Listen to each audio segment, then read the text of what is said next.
있었지 않습니까? 이번 대선 정권 교체의 마지막 변수는 사전투표함 바꿔치기 음모일 것입니다. 조기 대선이 확정적입니다. 투표 감시단. 시민의 눈 가입을 많이 해줘야 된다. 지난 총선 시민의 눈 활동 보셨죠?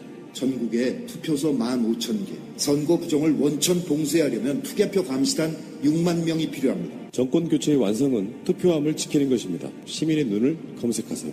투표함을 지켜야 됩니다. 새누리당 반대할 거예요. 대선이 코앞에 다가왔습니다. 탄핵이 언제 될지는 모르겠지만 올 상반기 안에 대선이 치러진다는 것은 누구나 생각하는 일정표가 될 것 같고요. 그래서 최고의 정치 분석가신 우리 조기숙 교수님 모시고 앞으로 대선에 대한 이야기를 꾸준히 해볼 건데요. 정말 과학적으로 한번 어떤 이야기를 풀어주실 그런 기대가 지금 잔뜩 쌓여 있어가지고 많은 분들이 조기숙 언제 나오냐고 지금 난리가 났습니다. 이제 사회과학 하는 사람들은 그냥 말로 자기 생각으로 다 풀어먹는다 이렇게 생각을 하는데 사실은 뭐 선거라는 것도 그렇고 이렇게 유권자의 마음을 읽는 거잖아요. 그렇죠. 그러면은 이게 보는 사람마다 또 다 자기가 가지고 있는 그 렌즈로 다 색깔을 칠해서 본단 말이에요. 그러면 도대체 객관적으로 우리가 볼 수 있는 방법이 없냐. 그러면 이제 역시 데이터를 보는 수밖에 없으니까 데이터를 아무래도 자주 보게 되죠. 교수님도 지금 앞으로 이 방송을 하시면서 어떤 마음가짐이랄까 이런 게 있으시잖아요. 왜 이걸 한번 해보자고 제안하셨는지 한번 발제를 한번 부탁드리겠습니다. 지금 이제 2017년 1월 초인데요. 민주당 지지도가 이제 뭐 40% 가까이 되고 여론조사에 따라서 1, 2% 이제 편차가 있는 건 사실인데 그다음에 문재인 지지도도 뭐 여론조사에 따라서 한 28%에서 33%까지 오늘 리얼미터 조사 보니까 32.6% 나왔더라고요. 근데 이게 참 이상한 게 보수 언론뿐만 아니라 소위 우리가 진보 언론이라 그러는데 저는 정확히 말하면 좌파 언론이다. 진보 언론은 아니다라고 생각을 하는데 뭐 기사를 썼다 하면 문재인만 물어뜯어요. 그리고 정말 사실을 가지고 정말 잘못한 걸 비판하는 게 아니라 정말 허위 사실을 만들어서 허수아비를 만들어 놓고 딜이 문재인만 때리거든요. 근데 문재인 지지도는 계속 올라가고 있나. 그랬더니 이제 이 문재인 때리기에 대해서 유시민 작가가 뭐라고 얘기를 했냐면 1등의 운명 아니냐. 1등 하면은 다 여기저기서 견제가 들어오는 거다 그랬는데 저는 그 말에 좀 동의하기가 어렵다. 왜냐하면은 이명박 대통령이 이제 1등 주자였을 때 감히 누가 개헌 얘기를 했냐. 그러니까 노무현 대통령이 그때 원포인트 개헌, 자기에게는 전혀 해당되지도 않는 개헌 얘기를 했을 때조차 개헌을 꺼내지도 못하게 좌우 언론이 그다음에 그 새누리당에서 또는 열린우리당 내에서까지 완전히 차단해 버렸거든요. 그래서 개헌 담론이 살아나지도 못했는데 그리고 박근혜 대통령이 1등을 했을 때는 그 형광등 100개, 200개 몇 개라 그랬죠? 100개의 아우라. 예, 100개의 아우라가 있다. 이렇게 아주 정말 손가락이 오그라드는 그런 찬사를 보냈고, 그 다음에 안철수 의원이 1등을 했을 때는 안철수 현상이다. 막 이거 뭐 지구상에 유례가 없는 현상이다. 그렇죠. 막 이렇게 사람들이 열광을 했었거든요. 근데 문재인이 2등을 했을 때도 안철수한테 2등이 아니죠. 3등을 했을 때도 밀릴 때에도 얻어맞았어요. 엄청 얻어맞았어요. 제가 지금 그 논문으로 쓰려고 자료 다 조사해 놓고 지금 세고 있거든요. 근데 굉장히 그 소위 좌파 언론도 안철수에게 호의적이었고 문재인에게 매우 편파적으로 비난을 했었다. 심지어 3등짜리한테도. 그러니까 유시민 작가의 분석은 저는 틀렸다라고 생각을 합니다. 그러면 이거 왜 이러냐. 그러니까 저는 이 문제에 대해서 늘 궁금했어요. 왜 노무현 때는 비만 와도 돌불에 걸려서 넘어지기만 해도 노무현 때문이라고 하고 또 이제 그게 문재인한테 이게 유산이 물려진 거예요. 문재인한테 이제 똑같이 문재인은 무슨 말을 해도 이래도 욕먹고 저래도 욕먹게 돼 있고 그 대표적인 사례가 저는 최근에 불거진 개헌문건 파동이라고 봅니다. 그래서 이 사건이 어떻게 시작돼서 어떻게 해결되어 가는지를 우리가 쫙 한번 훑어보면 이 노무현 문재인 그 구박 이 저는 그 전 기득권의 구박 프레임이다. 예, 구박이 어떻게 보면 구박이고 이게 이제 그 쉽게 말하면 우리가 쉽게 이야기하면은 학교에서 일어나는 애들 그 왕따 현상하고 똑같은 겁니다. 그래서 제가 왕따 현상에 대한 이 이론적 프레임이 또 있어요. 그거는 나중에 제가 그 시간이 있을 때 좀 말씀을 드리기로 하고 오늘은 이게 친문 과거에는 친노 왕따 현상이다라는 전제하에서 계엄문건 파동을 보면 너무나 쉽게 이해가 된다. 그렇죠. 예, 그 말씀을 드리러 제가 오늘 왔습니다. 예. 근데 일단 이 왕따라는 거는요, 조금만 더 말씀드리면 뭐냐면은 우리가 왕따를 누구를 시킬 때 어떤 사람을 왕따를 시키죠? 제일 만만한 사람 아닐까요? 주변에서 그러니까 저항 안 약자를 할 그쵸. 사람, 네, 약자를 반항 못할 뭐 이런. 약자를 왕따시키기도 하고 또는 공부를 제일 잘하는 1등을 또 왕따시키기도 해요. 왜냐면 걔가 질투가 나는데 얘는 왕따기 때문에 혼자 공부하고 친구가 없어. 왕따기 때문에 내가 얘를 만만하게 봐도 우리가 공부 못해서 분한 거를 얘한테 뭐 폭력이라든지 언어 폭력이라든지 아니면 안 놀아주는 걸로 다 해소가 할 수 있거든요. 그래서 왕따를 당하는 사람은 조금 남과 다르긴 해요. 예를 들면 뭐 몸에 불구가 있다든지 또는 다 남자만 있는데 여자가 하나라든지 그러니까 뭔가 그 집단과 조금 다른 사람이 왕따를 당한다. 근데 그게 꼭 특징이 남보다 불리하거나 나쁜 건 아니더라. 왜냐면 너무 이쁜 사람도 왕따를 당하고 공부를 잘해도 왕따를 당하거든요. 왜냐면 질투심이 왕따의 또 배경이기 때문에. 근데 이 왕따는 사실 외국 학교에서도 있긴 있는데 우리나라와 일본이 제일 심하다. 그러니까 이건 뭐냐면 경쟁이 치열해서 스트레스가 많은 나라에서 왕따가 심한 거거든요. 근데 이 한국 정치가 진짜 경쟁이 치열한 곳이니까 한국 정치에도 저는 이제 왕따 현상이 있다고 보고 사실 왜 제가 이 왕따 현상을 얘기하려고 그러냐면은 이 왕따 현상이 이번 미국 대선에서도 있었어요. 뭐였죠? 샌더스가 왕따를 당했나요? 트럼프가 소수자, 여성, 이민자를 비하하는 발언을 해서 백인들, 강자들, 기득권들이 똘똘 뭉쳐서 트럼프를 밀은 거잖아요. 그렇죠. 이게 이제 뉴 파퓰리즘의 특징인데 그 소수자를 박해하는 그래서 기득권들이 뭉쳐서 권력을 잡는 이게 뉴 파퓰리즘인데 우리 사회에는 이런 뉴 파퓰리즘적인 이 왕따 형상이 굉장히 오래전부터 있었다. 그러니까 그 과거로 돌아가면 저는 이 왕따 현상의 시초가 호남 왕따가 아닌가 생각을 해요. 박정희 때 있었던 호남에 대한 그 무차별적 박해. 이게 이제 저는 왕따 현상의 시초인데 요게 최근에 와서는 이제 친노 왕따, 친문 왕따로 이렇게 넘어가고 있는 거거든요. 근데 저는 약간 이해가 안 돼요. 지금 말씀하신 거에서 네. 왕따가 어쨌든 소수자적인 특성이 있는 사람이든 아니면 그게 아니더라도 아주 좀 특출나게 1등을 하는 그런 경우에도 질투로 인해 가지고 왕따가 일어날 수 있다. 거기까지는 받아들일 수가 있는데 현재의 친노 친문을 왕따 현상이다라고 파악하는 거에도 약간 미심쩍은 면이 있는데 그것이 지금 현재의 분석하신 그것과 어떻게 맞닿는지가 이해가 안 가요. 그러면 문재인이 이를테면 가장 어떤 소수자적인 특성이 있어서 또는 너무나 잘나서 어느 쪽에 해당이 되는지가 정확하게 와닿질 않거든요. 그러니까 일단 기득권한테 밑보였다는 거죠. 그러니까 제가 오늘 얘기하고자 하는 거는 개헌 파동에 초점이 있기 때문에 왕따 현상을 설명하려면은 사실은 그 왕따 현상이 발생하는 게요. 그 많은 사람들이 하나가 돼서 누구를 왕따한다고 되는 게 아니라 상당히 메커니즘이 복잡합니다. 그래서 거기에 대한 이론을 하려면 1시간이 따로 필요하기 때문에 그때 다시 하기로 하고 중요한 건 뭐냐면 노무현도 소수자 중에 소수자였다.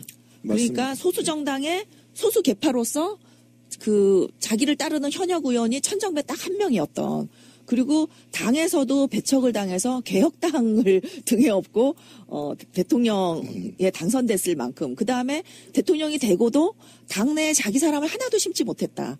그 모든 전권을 정동영 씨에게 주고 정동영 김한길이 2004년 총선에 공천을 다 했다. 그래서 노무현 대통령 굉장히 왕따였어요. 근데 왕따였는데 이 왕따들의 반전이 뭐냐면은 미운 이 오리 새끼가 나중에 백조가 된다는 거죠. 그래서 그게 어쩌면 왕따의 질투심의 핵심인데 그래서 노무현 대통령 때문에 모든 국민이 비난하고 이럴 때도 저는 노무현 대통령이 얼마 지나지 않아서 곧 백조가 될 것이다라고 해서 제가 노무현 대통령에 대한 믿음, 신뢰를 끊임없이 보여줬던 거지 만일에 제가 생각하기도 노무현 대통령이 정말 잘못해서 국민들한테 비난을 받는다라고 생각했다면은 전혀 저는 그 노무현 대통령의 충직한 참모로 남지 않았을 것 같아요. 근데 이제 그런 신뢰, 확신이 있었던 것은 이게 왕따 현상이라는 걸 그때부터 제가 확신을 했기 때문에 이분은 이제 곧 화려한 백조로 재탄생할 거다. 그래서 지금 국민들이 가장 국가 발전에 기여한 대통령 1등 노무현 36%. 그다음에 가장 호감이 가는 대통령 1등 노무현 47.7% 이거거든요. 그게 왕따의 원인이죠. 결국은 그게 왕따예요. 그렇죠. 그러니까 기득권, 자본의 기득권과 언론의 기득권, 정치인의 기득권, 사회 기득권들이 노무현 정치 철학을 받아들이기 어렵다. 자기 이익과 부합되지 않기 때문이라는 거죠. 그래서 왕따가 이제 만들어지는 거잖아요. 근데 지금 언론을 이를테면 조중동이 뭐 그런다는 거는 다 이해가 가는데 진보 매체를 포함해서 그러니까 지금 진보 매체도 아니라 아예 좌파 매체다 이렇게 말씀을 하셨는데 진보 매체도 물어뜯는다. 그것도 그러면 진보 매체까지를 포함해서 그것이 언론의 기득권자?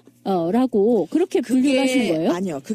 그 면도 분명히 있어요. 저는 좌파 언론도 또 하나의 기득권이다라고 생각하는 게 사실 그런 우스갯소리 있잖아요. 식당에 검사랑 언론 기자랑 교수가 식당에 가서 밥을 먹었다. 누가 돈을 내냐. 식당 주인이 낸다. 이런 얘기를 해요. 그러니까 그 말은 뭐냐면은 그 검사가 굉장히 기득권이고 교수도 굉장히 기득권이죠. 근데 교수와 검사가 같이 무서워하는 사람이 누구냐? 기자거든요. 그러니까 언론이 엄청난 그 권한을 가지고 있는데 왜 그러냐? 민주사회에서는요. 말로 설득하기 때문에 그 소통의 수단이 되는 언론이 엄청난 파워를 가지고 있죠. 그래서 근데 기득권이기 때문에만 그렇다고 저는 보지는 않아요. 왜냐면은 요 얘기도 제가 다음번에 하려고 이제 남겨놨는데 이런 좌파 언론들이 다른 쟁점 예를 들면은 뭐 무상급식이라든지 천안함이라든지 세월호라든지 이런 모든 쟁점에 대해서는 좌우 언론이 완전히 극과 극입니다. 180도로 대별이 돼요.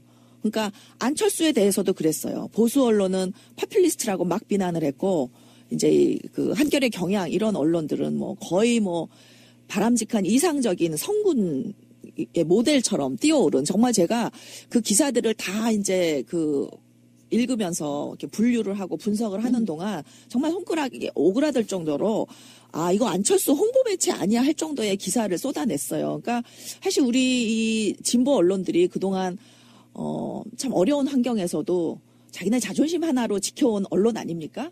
근데 어떻게 이런 기사를 낯뜨겁게 이런 기사를 쓸 수가 있었냐 할 정도로 정말 조중동 못지않게 빨가벗고 뛰어대는 거죠. 안철수 때는. 근데 노무현 때는 그러니까 노무현에 관련해서 문재인에 관련해서는 좌우 극과 극은 통한다고 좌우가 하나가 되는 그런 현상을 보였다는 거예요. 그래서 제가 이 좌우가 하나가 되는 현상을 썼던 책이 마법에 걸린 나라라는 겁니다. 그러니까 노무현 대통령이 단지 조중동에게 얻어맞아서 그리고 중앙일보는요 참여정부 때는 또 그렇게 비합리적이지가 않았어요. 예. 그래서 저는 이제 조동문 프레임이다. 조선 동아 문화일보 프레임이다라고 하는데 이것도 제가 다음에 사례별로 자세히 소개를 드릴게요. 근데 그 프레임을 그대로 재생산했던 게 누구냐 하면은 그 소위 말해서 진보 언론이에요. 그래서 제가 진보라고 보기가 어려운 게 아니 보수 언론 프레임 따라가는 게 무슨 진보입니까? 이제 그런 점에서 그들이 좌우가 하나가 돼서 이런 그 친노 친문 왕따 프레임을 확대 재생산시키고 있다. 근데 문재인이 지금은 노무현과 달리 아주 소수자는 아니에요. 그러니까 지난 그 총선 때만 해도 문재인이 담쟁이 포럼 대선에 출마하면서 만들 때 서명했던 의원이 딱 30명이었어요. 그러니까 그게 친노 친문 전부였다라고 보시면 돼요. 그러니까 굉장히 소수였기 때문에 왜 문재인이 당대표가 돼서도 아무것도 못했냐. 할 수가 없었던 거죠. 예. 다수파들에게 휘둘려서 할 수가 없었던 건데 지금은 제가 볼 때 한 2배 정도 되지 않았나 싶어요. 친노 친문 또는 개혁적인 의원까지 소위 사람들이 친노 친문으로 잘못 알고 있는 그러니까 사실 계보로 보면 활동하는 계보를 보면 아닌데 이제 개혁적이니까 저분은 친노 친문이 아닐까 이렇게 보는 분들까지 합해서 제가 볼 때 한 60 정도 되지 않나 싶고 나머지는 이제 비문 반문인데 이들이 조직적으로 움직인다는 거죠. 그러니까 이 개헌문건 파동에서 이들이 얼마나 조직적으로 움직였는지를 제가 이제 밝힐 건데요. 그래서 그러니까 지금도 인사권이나 뭐 이런 걸 제대로 행사하지 못하고 있다는 거죠. 문재인의 도움을 받아서 당선된 지도부가 많은 사람들은 친문 지도부라고 하는데 제가 볼 땐 친문 지도부가 전혀 아니다. 최소한의 중립 지도부 라고 볼 수밖에 없다라고 보는 거죠. 그러니까 일단 약간 들으면서 의아스러운 것이 네. 진보 매체도 어쨌든 그 언론이라는 거 하에서 기득권이고 네. 현재 국민의 한 40% 정도의 지지를 받고 가장 유력한 대선 후보다라고 얘기되는 문재인이 오히려 왕따를 당하고 있다. 게다가 당내에서 당권을 이미 거의 장악했다라고 생각하고 있지만 그것이 아니라 그 여전히 소수 정파일 수밖에 없다. 지금 그렇게 말씀을 하시는 건가요? 그렇죠. 예. 기존에 얼마나 우리가 선입견을 가지고 휘둘렸었나라는 얘기를 제가 하려는 거예요. 저는 진보 매체 같은 경우는 정치 이념적 스펙트럼 때문에 문재인이 오히려 중간에서 양쪽에서 공격을 받는다라는 생각을 했는데 이런 것들이 나오겠죠, 데이터로. 일단 바라보는 관점의 차이가 있을 수 있는데 그렇죠. 어떤 사람들은 문재인 대표나 이분들이 더불어민주당을 장악하고 있는 주류라고 생각하는 사람도 있고요. 정반대로 이런 것도 있습니다. 누군가가 누구를 비판하잖아요. 아까 이명박 예를 드셨는데 정권을 잡았을 때 보복당할 것 같지 않은 사람들은 만만한 거고요. 그런 측면이 분명히 있어요. 그러니까 비판을 해도 그들로부터 불이익 받지 않는다면 훨씬 더 그 사람들에게 비판이 가해지는 것은 언론의 특성이에요. 언론은 나중에 한번 보십시오. 정권 바뀌고 나면 노무현 대통령 때처럼 기본적으로 언론 자체가 권력자들은 물어뜯게 돼 있는 구조를 갖고 있는데 절대 악들은 그대로 존재하는 상황에서 이제 비주류라고 할 수 있는 정권이 들어섰는데 정권부터 물어뜯어버리면 그 순간에 힘이 약화되는 수밖에 없겠다. 뭐 그런 것도 저는 왕따라고 볼 수 있다고 생각이 들고요. 개헌문건 파동에 한번 들어가 봐야 됩니다. 이 이야기는 뭐 타 팟캐스트라든지 저희 방송에서도 이야기를 한 부분이지만요. 지금 갈수록 이게 사건이 전결된 상황이 아니라 지금 굉장히 지금 일파만파 확대되고 있는 상황처럼 저는 보여가지고 이 이야기를 제가 조기숙 교수님 트위터를 유심히 한번 봤어요. 어떻게 바라보고 계시는지. 방송에 나오셔가지고 이제 처음부터 한번 이야기를 해줘 보세요. 이게 개헌문건 파동이라는 게 뭡니까? 저도 이제 제가 첫 발언을 하기 시작한 게 1월 4일인데요. 1월 4일 날 이제 특친들을 통해서 배운 거죠. 학습을 한 거죠. 근데 이제 그분들 얘기가 이제 김부겸 의원이 제일 먼저 이 보도가 나자마자 이게 이제 특정 보도가 어떻게 우선 동아일보 보도가 어떻게 났냐면요. 3일에 보도. 1월 3일 새벽 3시에 납니다. 그래서 특정인을 위한 개헌 저지 문건이다. 이렇게 납니다. 근데 이 기사를 쓰고 있다는 정보를 이 민주연구원에서 미리 받았어요. 2일 날.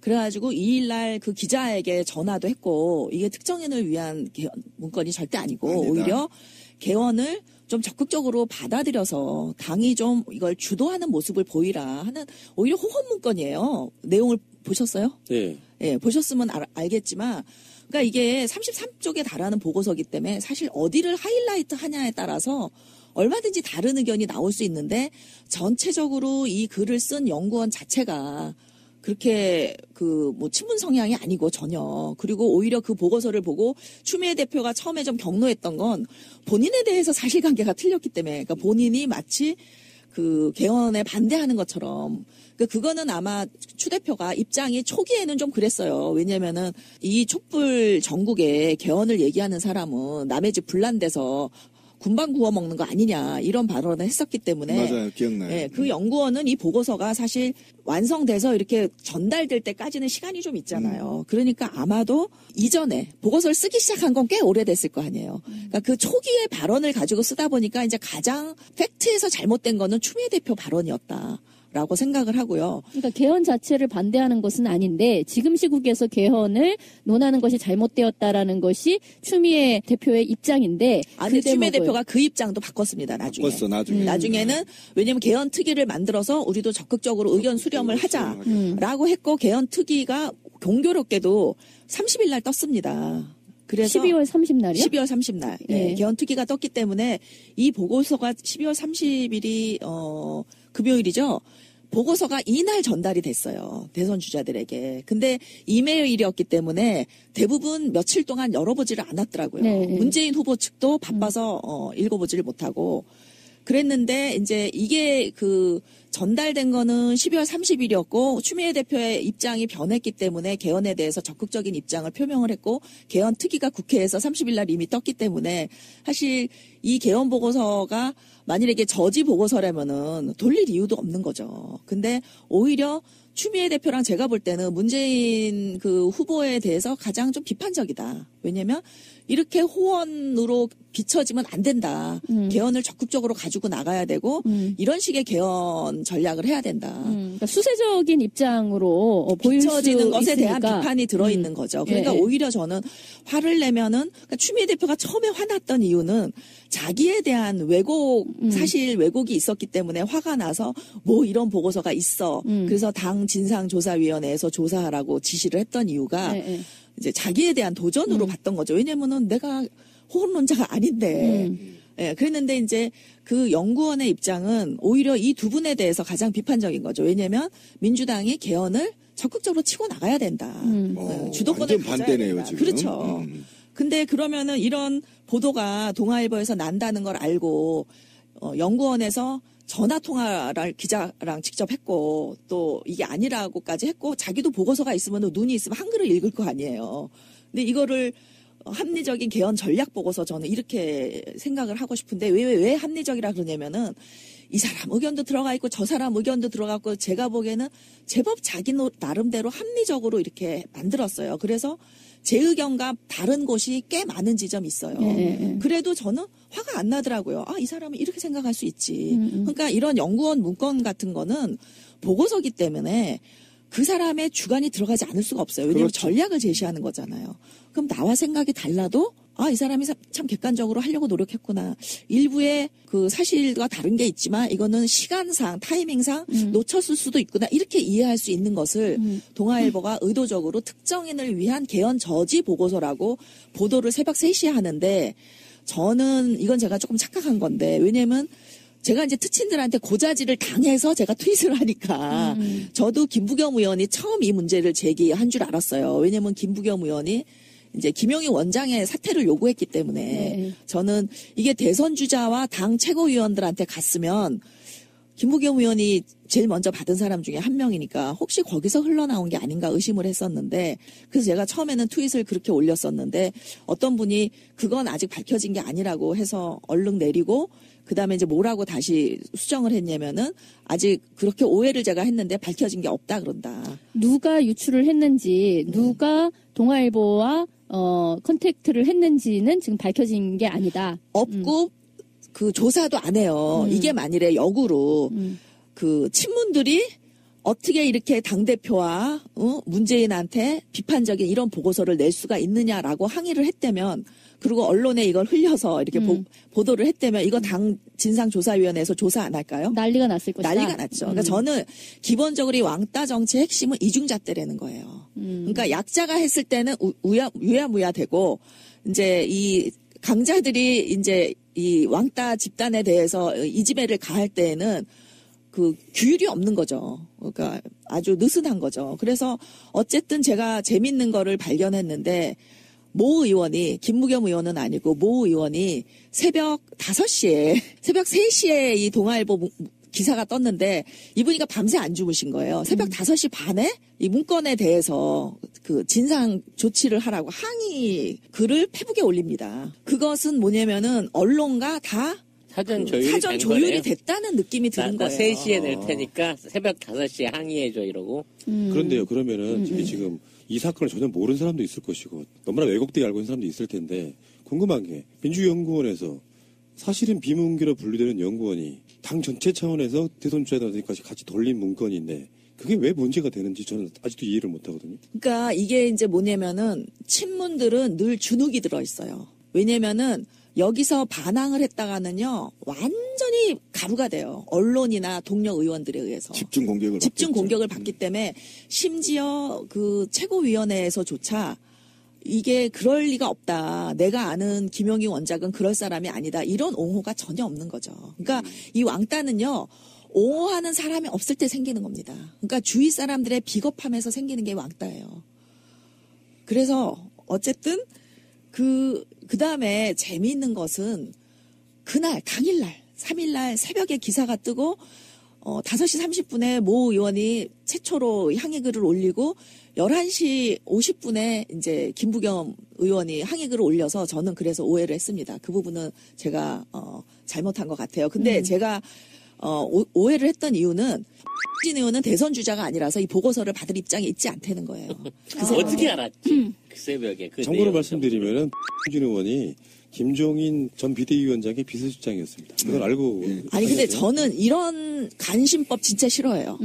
저는 누가 누구랑 가까우니까 이랬을 것이다라는 추정을 하지 말자는 거예요. 팩트만 알려드리겠습니다. 예. 왜냐면 아니 팩트라도 이런 거는 우리 배제하자. 왜냐면 제가 무슨 말을 하면 늘 당신은 문재인과 청와대에 근무했으니까 친문 아니냐 이러는데요. 아, 그렇구나. 저는 그 노무현 대통령 청와대에 들어가는데도 저를 오고초려해서 데려갔어요. 제가 그런 공직을 즐기는 사람이 절대 아니에요. 그리고 제가 이제 나이도 많은데 저는 공익봉사 그만하고 싶고요. 제 여생을 좀 즐기면서 저도 삶의 마무리를 하고 싶은 사람이에요. 근데 지금 내가 왜 이 새날에 와서 이렇게 떠드냐. 전 정말 정권 교체하고 싶고 제가 여생을 좀 편하게 살고 싶은 거예요. 그렇기 때문에 저는 정말 논평가로서의 객관성을 유지하고 싶어요. 그래서 제가 그 지난번에 나와서도 이 문재인 대세론 이거 잘못된 거다. 그리고 트윗에서도 그러다가 이제 문재인 지지자로부터 공격을 당하고 이러는데 문재인 지지자와 저의 관계는 늘 경쟁하는 관계지 서로 이 여론의 주도권을 놓고 경쟁하는 관계지 제가 뭐 지시하면 따르고 이런 관계가 전혀 아니에요. 그래서 저한테도 이제 그런 인간관계를 가지고 하는 분들이 많아서 저는 그 인간관계는 얘기하고 싶지 않고 그냥 팩트만 얘기하고 싶어요. 예, 그 팩트가 이제 그런 것이고 그 다음에 3일날 놀랍게도 두 집단이 그 성명을 냅니다. 김종인 의원을 필두로 하는 제왕적 대통령제를 폐지하기 위한 개헌을 위한 그 모임, 뭐 경제민주화와 뭐 개헌을 위한 모임 이분들이 한 30분이 성명서를 내고요. 초재선 의원 한 20분이 성명서를 내서 다 합치면 한 40분이 성명서를 냅니다. 당 내에서는 아주 엄청난 반대 소리가 나온 거죠. 예, 근데 그것도 당일날. 그래서 제가 의원들에게 좀 물어봤어요. 이런 거 성명서 나오는데 그 몇 시간 만에 이게 가능하냐. 당일날 나온 거잖아요. 예, 예. 그리고 쓰는 시간도 있고 말이야. 서로 이 의견을 또 약간씩 모으는 시간도 있고 절대 시간이 필요한데. 성명서를 내고 추미애 대표를 그 항의 면담을 하는 게 오후 4시예요. 초고속으로 이루어졌네요. 네, 그래서 정말 세월호 사건이 났을 때나 박근혜 국정농단이 났을 때 또는 뭐 옛날에 그 김한길 안철수 대표가 대표일 때 정말 전횡을 하지 않았습니까? 그때 이렇게 빨리 성명서 나온 적이 있었냐.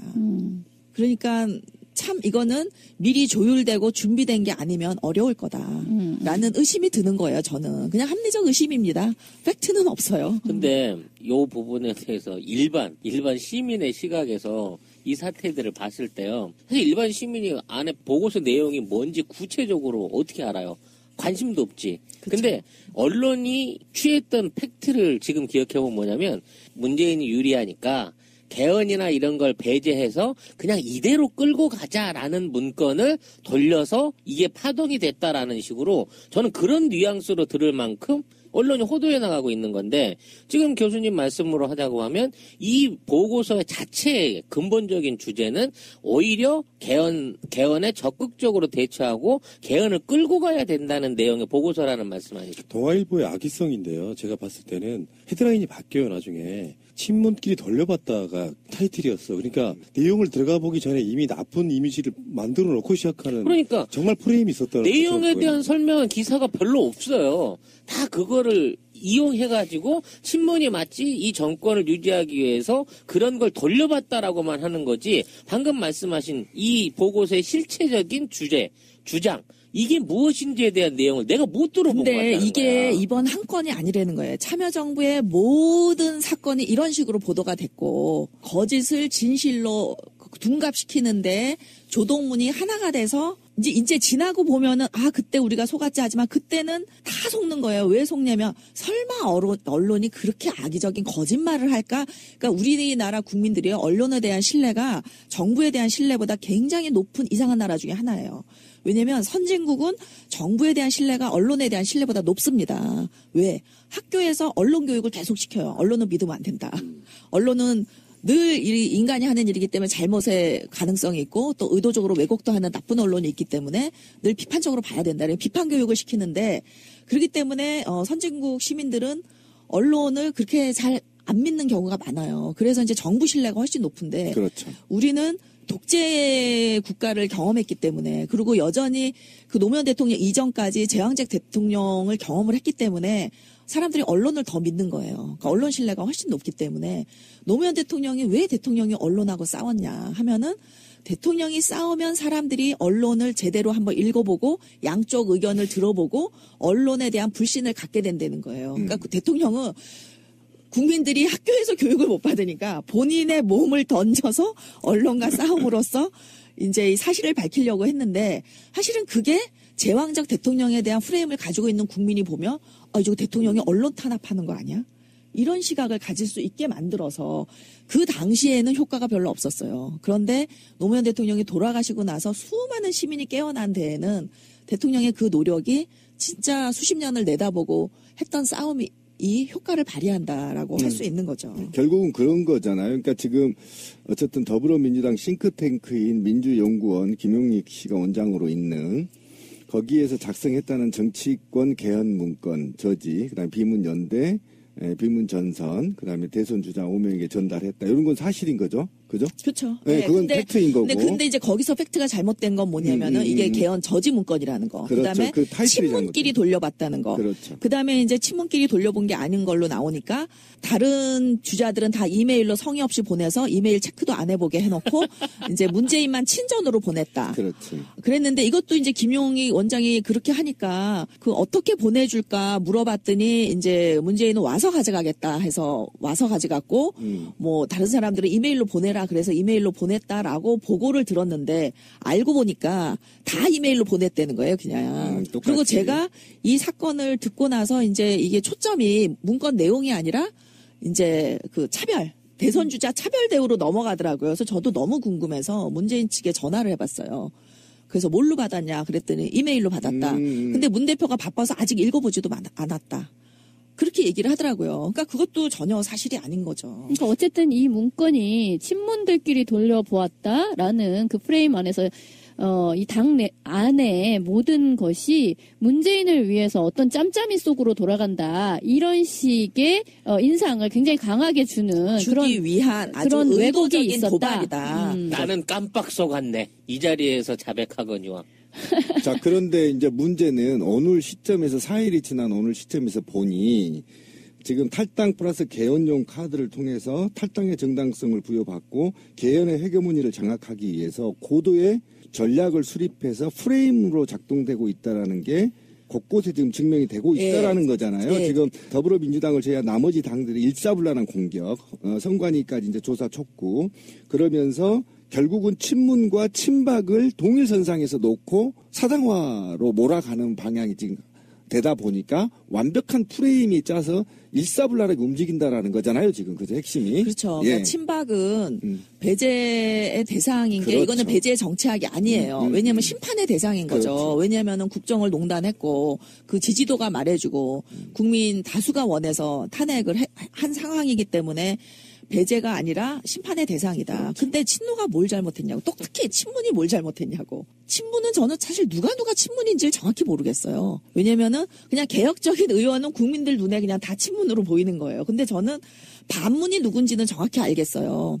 이번에 그 서명하고 하는 사람들이 조직적으로 움직이는 거 보니까 저는 이분들이 따로 만나는 것 같아. 어디선가. 이런 걸 다 의논하고 하느라고. 그래서 저는 기자들 정말 기자 정신 있으면요. 반문들이 어떻게 조직적으로 움직이는지 좀 한번 그 취재를 한번 해보세요. 그렇게 받아 쓰지 말고. 근데 그 제가 더 놀라웠던 것은 동아일보의 이 말도 안 되는 그 프레임을 경향신문이 갖다가 그대로 제목까지 그대로 갖다 쓴다는 겁니다. 이게 그래서 제가 진보 언론이라고 경향신문을 불러줄 수 없는 이유예요.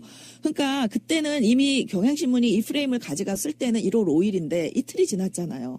3일날 보고서를 다 언론한테 뿌렸단 말이에요. 이 사건이 난 다음에.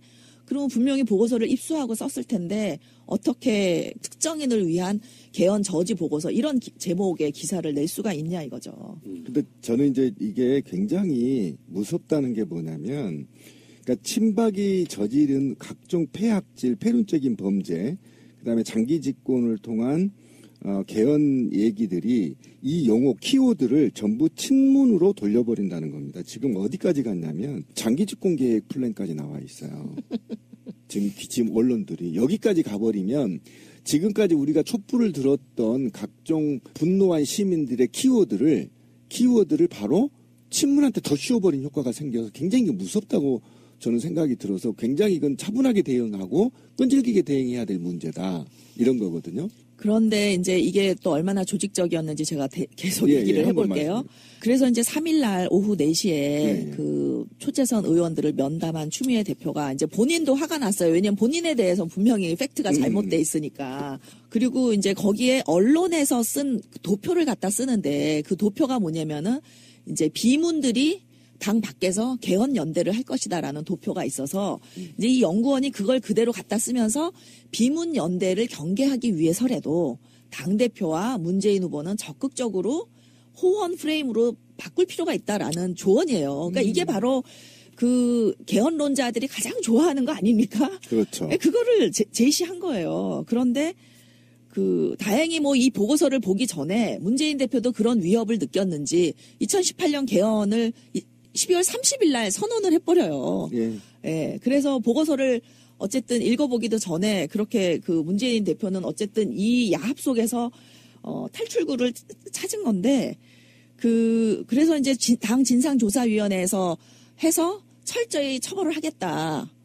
그렇게 약속을 했으면 당원이라면 어떻게 해야지 될까요? 결과가 나올 때까지 기다려야 되는 거 아닙니까? 그렇죠. 네. 지금 국회의원들이 헌재 앞에 가서 시위하나요? 안 하잖아요. 탄핵을 했으면 헌재 결과가 나올 때까지 얌전히 기다리잖아요, 국회의원들. 그런데 그 노웅래 의원이 이것도 이름을 또 말하게 되네. 죄송합니다. 모 의원이 BBC 라디오 전영신의 아침 저널 인터뷰에 나가서요. 이거는 그 공식 보고서이니까 책임을 물어야 된다. 그다음에 인편으로 전해졌고 다른 사람들은 이메일로 줬다. 그러면서 이 개헌 논의의 범위를 4년 중임제 개헌으로 몰고 간 게 큰 문제다 이랬는데 이분이 이 보고서에서 다양한 개헌안을 점검을 해요. 점검을 하면서 4년 중임제 그러니까 권력 분산형 대통령제를 제안을 하는데 그 이유는 국민 다수, 의원 다수가 원하기 때문이지 자기 사견이 아니에요, 이거는.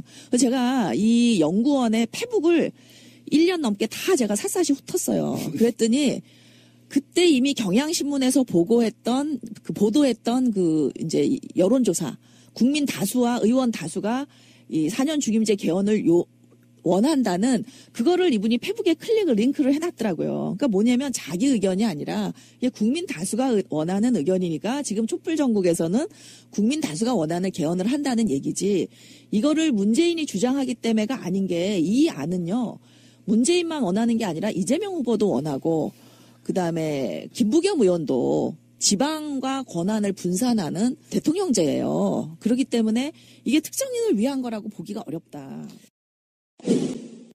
저 같은 사람이 보기에는요, 약간은 이 뭐 디테일한 그 당내에서의 어떤 문제, 과정, 이런 거는 차치하더라도, 일괄적으로 딱 느낌은 어떤 식이냐면은, 문재인의 경우에 뭔가 자초한, 그런 느낌이 있는 거예요. 뭐냐면, 탄핵 전국이 시작되기 그 직전 상황에서도 처음에 문재인은 굉장히 유보적인 태도를 보였던 거잖아요. 개헌과 관련해서? 아니. 그러니까 일단 탄핵 문제에 있어서도 초반에는 탄핵이라는 말 혹은 퇴진이라는 말을 걸지 않고 남보다 한 일주일 정도의 텀을 두고 좀 느리게 움직인 면이 있어요.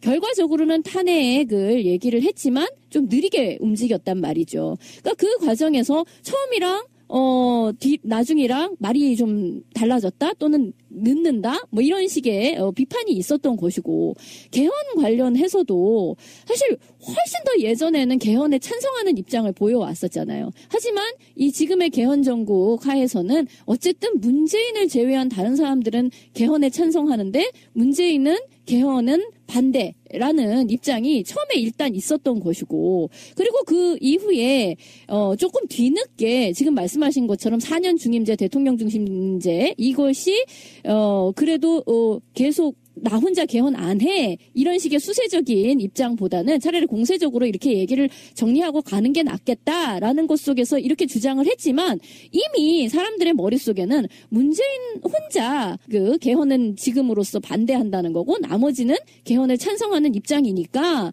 결과적으로는 개헌을 중심축으로 해서 이러저러한 그 정계 개편이 이루어진다면 문재인 대 반문재인의 방식으로 그런 식의 정계 개편이 이루어질 것이다라는 예상을 한 달 전에 이미 웬만한 사람들은 다 했거든요. 그러니까 지금 그래서 이 문건이 나왔다라고 하니까 아하, 한 달 전에 우리가 예상했던 그 이야기이고 결국 더불어민주당 내에서는 문재인의 그 개헌 반대를 뒷받침하는 그것을 서포트하는 그런 문건이 나왔는 갭이다. 라는 식으로 받아들일 수밖에 없는 거였죠. 근데 이런 문제 제기 굉장히 좋아하는데 왜냐면 이게 서로 논쟁이 돼야 되잖아요. 그러니까 제 얘기를 일방적으로 듣는 것보다는 듣는 분들도 이렇게 문제 제기를 해주는 게 굉장히 좋은데 그런 문제 의식을 갖게 된 데에는 언론의 프레임이 끊임없이 영향을 미쳤을 거라고 저는 봐요.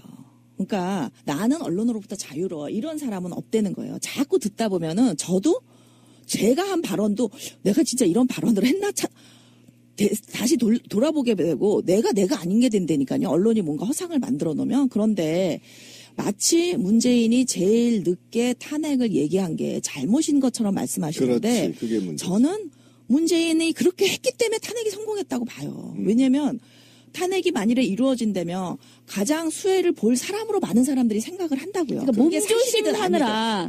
그게 아니죠. 몸조심하느라가 아니라 그 문재인이 만일에 처음부터 막 탄핵시켜야 된다 이랬으면 전 탄핵이 되지도 않았다고 너무 설레발을 칠 수 없는 위치에 있었다. 그게 아니라 이런 거는 과정관리가 중요한데 굉장히 중요합니다. 여론이 앞서가고 저는 정치인이 뒤따라가야지 된다고 봐요. 왜냐하면 국민들의 분노가 앞서가야 되는데 정치인이 뒤따라가야 정상인데 이재명 시장 같은 경우는 그런 책임 있는 위치에 있지 않잖아요. 그러니까 자기 하고 싶은 말을 미리 다 한 거예요. 그래서 그게 정말 분했던 국민들에겐 사이다 발언이 됐지만은 만일에 문재인이 그랬으면 이거 성공 못했습니다. 그러니까 또 진영 논리로 빠져버릴 수 있었다. 그렇죠. 그 정치적 지금 거의 지금 이제 그 박사모들이 총동원해가지고 지금 이걸 진영 논리로 가져가잖아요. 그렇죠. 근데 이제 워낙 국민들이 이거는 사안을 다 이해를 하고 자기들이 확실히 이제 긴가민가 할 때 계속 증거들이 나오면서 확실히 마음을 가졌기 때문에 아무리 이제 박사모가 저렇게 뒤집으려고 해도 안 되는 거지만 문재인이 만일에 그거를 처음부터 그렇게 나갔다면 여론 관리가 전혀 안 되는 거고 이런 여론이 압도적인 여론이 만들어져서 국회에서 탄핵이 이루어졌다라고 저는 볼 수가 없다고 보는 글쎄요. 거예요. 저는 그래서 그것도 동의해요. 그 점에서 매우 잘했다고 보고 그다음에 일단 지금 저는 개헌은 되게 어렵다 이렇게 봐요. 네, 왜 맞습니다. 어렵냐면 이 개헌 대선 얘기는 전에 개헌이 되기는 어렵다. 대선 후에도 저는 어렵다고 대선 보는 후에도 국민이 원하지 않아요. 왜 어렵다고 보냐면은 이 개헌 얘기는요, 내각제 개헌 얘기는 사실 YS 때도 3당 합당 할 때도 이 각서가 비밀 각서가 내각제 개헌 각서였고요. 맞아요. 그 종이 휴지됐고요.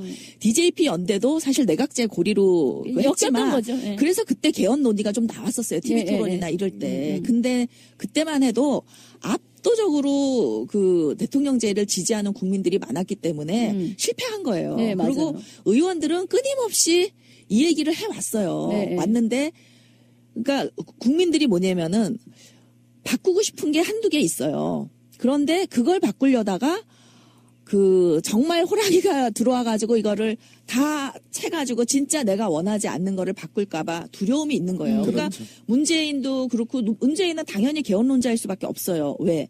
노무현 대통령이 원포인트 개헌을 제안했잖아요. 했죠. 네. 그러니까 개헌론자일 수밖에 없고 자기의 여러 가지 문제의식으로 개헌에 대한 생각을 가지고 있었는데 지금 문재인을 이제 왕따시키기 위한 반문고리로 지금 개헌론이 얘기가 되니까 그리고 특히 촛불 전국에서 이분들이요 촛불 민심을 받드는 개헌 세미나를 하는 거예요. 그러니까 그거는 촛불을 개헌으로 가져가서 이렇게 물타기를 하면 왜냐하면 어차피 합의가 안 돼요. 왜냐하면 국민들은 과반수 이상이 여전히 대통령 중임제예요. 근데 대통령 중임제도 싫어하는 국민이 한 20, 30% 돼요. 그냥 지금 냅둬라, 내비둬. 5년 단임제가 낫다 차라리 중임제 어떻게 믿냐 이러는 국민들이 있기 때문에 그 숫자를 합치면 대통령제가 압도적으로 많다는 거예요. 그래서 국회의원들은 3분의 2가 제가 볼 때는 내각제 내지는 이원 집정부제가 아닐까 싶은데 그 마음을 가지고 있죠. 네, 마음을 가지고 있지만 감히 또 말을 못하는 초재선 의원들도 있죠. 왜냐하면 국민들이 원치 않는다는 걸 알기 때문에. 그래서 이게 합의가 안 되고요. 그 대선 전 합의라는 거는 불가능하죠. 이게 뭐냐면은 대선 의제를 다 흐트러뜨리겠다는 얘기지 대선 판을 깨겠다는 얘기예요. 또는 대선 전에 그 합종 연행해가지고 뭘 해보자는 얘기지 전혀 순수한 개헌이 아니다. 그러니까 문재인 후보 입장에서는 그런 그 불순수한 의도를 그 경계할 수밖에 없는 거예요. 그러니까 그런 발언을 해야지. 왜냐면 다 그런 의도를 가지고 발언을 하는데 자기만 그냥 침묵을 하고 있으면은 국민들이 생각할 때는 아, 문재인도 지금 개헌하는데 찬성하나 보다 이렇게 생각을 하겠죠. 그러니까 반대 의견을 분명히 할 수밖에 없는 거고 그러나 자기가 원래 개헌론자였기 때문에 나는 개헌론자다. 그리고 그러나 아예 시기가 나를 맞지 않는다.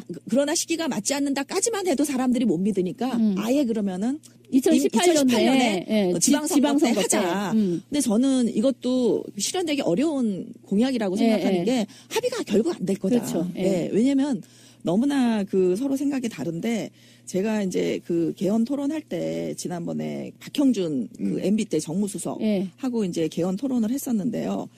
이분의 그 입장 변화를 보면 사실 우리가 그 이 개헌론이 어떻게 이용되고 흘러가는지의 개헌 담론을 이해할 수 있어요. 그러니까 저는 이분이 굉장히 훌륭한 그 사회학자라고 생각하고요. 정치를 했으면서도 늘 그 정말 이 전략가 뭐라 그러면은 보수 쪽의 조기숙 같은 사람이 아닌가. 저는 이제 정치는 안 하지만 그런 느낌을 주는 굉장히 컨텐츠가 있는 분이에요. 그런데 이분의 이제 발언을 보면은요, 2005년에 어떤 얘기를 하냐면요, 중립적 민간기구에서 개헌 논의를 하고 내년 정치권에서 개헌 논의를 하자. 그래서 2단계 개헌 공론화를 2005년 7월에 제안을 하는데 이때만 해도 참여정부가 이때 제가 있을 때잖아요. 대통령 지지도가 되게 좋았을 때예요. 제가 있는 내내 지지도가 괜찮았어요. 초반에. 예. 그 대연정 때만 빼고 초반 아니에요. 중반이에요. 중반에. 예. 예. 꽤 좋았는데 그 이유가 왜 그러냐면 제가 맨날 싸웠잖아요. 언론하고. 그러니까 언론의 왜곡 보도를 당하지 않고 제가 정말 온몸에 화살을 맞으면서 싸웠기 때문에 국민들이 왜 저러지 하면서 읽어봤기 때문에 이게 각이 살아 있었어요.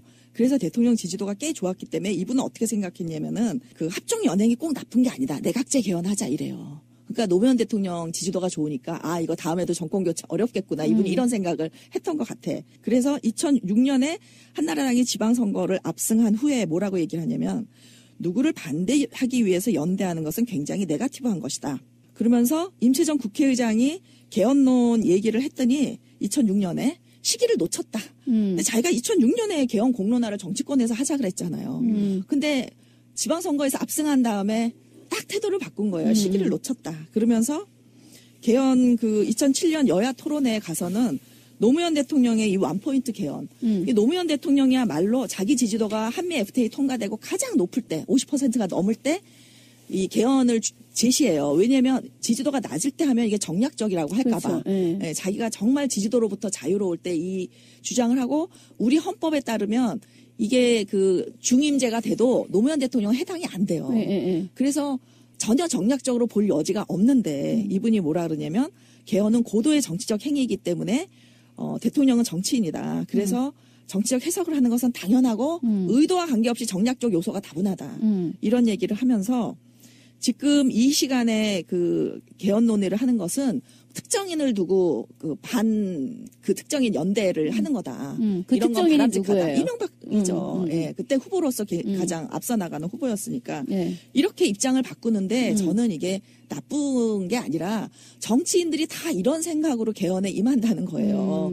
그렇기 때문에 지금 나오는 그 개헌 논의는 누가 봐도 반 문재인 연대를 하고 싶은 그러니까 2007년의 개헌 논의가 그런 게 아니었음에도 불구하고 반 이명박 연대가 될까봐 그 하지 말자 했던 것처럼 그런 그게 보이는 거예요. 근데 그럼에도 불구하고 지금은 진짜 정략적인 거잖아요. 2007년과 달리. 그러니까 문재인 입장에서는 지금은 개헌을 논할 시기가 아니라 개혁을 얘기할 시기다. 촛불 민심을 어떻게 우리가 정치권에서 받아들여야 할지 얘기할 시기다라는 얘기를 안 할 수가 없다는 거예요. 네. 100% 설령? 촛불 민심이에요. 그게. 그렇죠. 그러니까 설령 그 오해를 받는다 하더라도. 근데 여기에 이제 조금 더 색칠을 해서 막 언론이 좌우가 쏟아내면은 이제 그렇게 그런 이미지를 그 황 선생님처럼 그렇게 가질 여지가 있다는 거예요. 근데 그게 이제 저는 그런 이미지를 가졌는데 아니나 다를까 그러네. 이제 여기까지 얘기가 되었을 적에 뭐 지금 새누리당 또는 뭐 개보신당 또는 심지어 이제 국민의당에서 더 난리가 났잖아요. 근데 그렇게 난리 난 거 뭐 친박이랑 친문이랑 똑같다 이런 식의까지 얘기가 나왔고 뭐 정권 교체 못 하더라도 친문이랑은 나는 안 한다 뭐 이렇게까지 얘기가 나왔잖아요. 근데 거기까지는 그렇다 쳐. 원래 그러리라고 예상하고 있었으니까. 근데 지금 당 내가 더 문제예요. 지금 더불어민주당 내에서 가령 박원순 시장 같은 경우에도 굉장히 예상 밖의 발언이 지금 나오고 있는 거잖아요. 그러면 당내 분위기가 과연 어떠하길래 이 문건 자체를 어찌됐든 친문을 위한 문건이었다라는 식의 이 프레임이 당 내에서도 통용되고 있는 것인가 계속해서. 그러니까 저는 이게 첫째로는 당 지도부가 이런 문제에 대해서 대선 주자들하고 소통을 해야 된다고 보는데 일단은 조사 중이었잖아요. 네. 조사 중이면 저는 당원이라면 가만히 있었어야 이 문제에 되는데. 대해서 발언을 하는 게 부적절하다고 봐요. 그런데 그 개헌 문건에 대해서는 저는 두 분이 발언을 안 했다고 생각했는데 안 하지 않았어요? 이재명 그거에 시장도 대해서는 그렇고. 얘기를 한 거는 아닌데. 네, 그래서 개헌 문건에 대해서 발언 안 한 건 두 분은 이재명 시장, 박원순 시장 잘하셨다고 근데 생각을 박원순 하는데. 시장이 네. 문재인은 청산의 대상이다. 청산의 주체가 아니라 이렇게까지 얘기를 한 것은 결국 최근에 일어난 이 일과 무관하지 않다고 생각되거든요. 그래서 박원순 시장이 그런 얘기를 했어요? 맞아요. 기득권이다. 이렇게 기득권이다. 그러니까 그 기득권이라는 것이 당 내에 친문 기득권이 존재한다라는 것이고 자기는 친문 기득권으로부터 어찌됐든 현재의 대선 전국에서 불이익을 당하고 있다라는 그런 입장인 거잖아요. 그러니까 제가 아까 이제 얘기하다 멈췄는데 아까 BBC 라디오 전영신의 아침 저널 제가 이게 이 프로들이 제가 참 눈에 익는 게 왜 그러냐면은 친노 왕따 발언들을 찾다 보니까 다 여기서 인터뷰한 게 많더라고요. 그리고 그다음에 이제 YTN 라디오 신율의 출발 새아침 여기도 아주 대표적인 그러니까 저는 이 반문들이 연대하는 언론이 있는 게 아닌가 이런 생각이 들어요. 무슨 일만 나면 딱 나가서 예. 아니 근데 원래 언론이라는 것은 또 약간의 좋아하고 싫어하는 어떤 정치인들이 있기 마련이잖아요. 그거는 워낙 많이 그래왔고. 근데 그 라디오 같은 것은 사실 이게 그 국가의 주파수를 쓰는 거 아닙니까? 그러면은 그 신문과 달리 자기 의견을 내보낼 수가 없어요. 방송은. 그래서 페어니스 닥트린이라 그래가지고 이게 그 제재를 받습니다. 법적인. 그래서 중립적이어야 돼요. 그렇죠.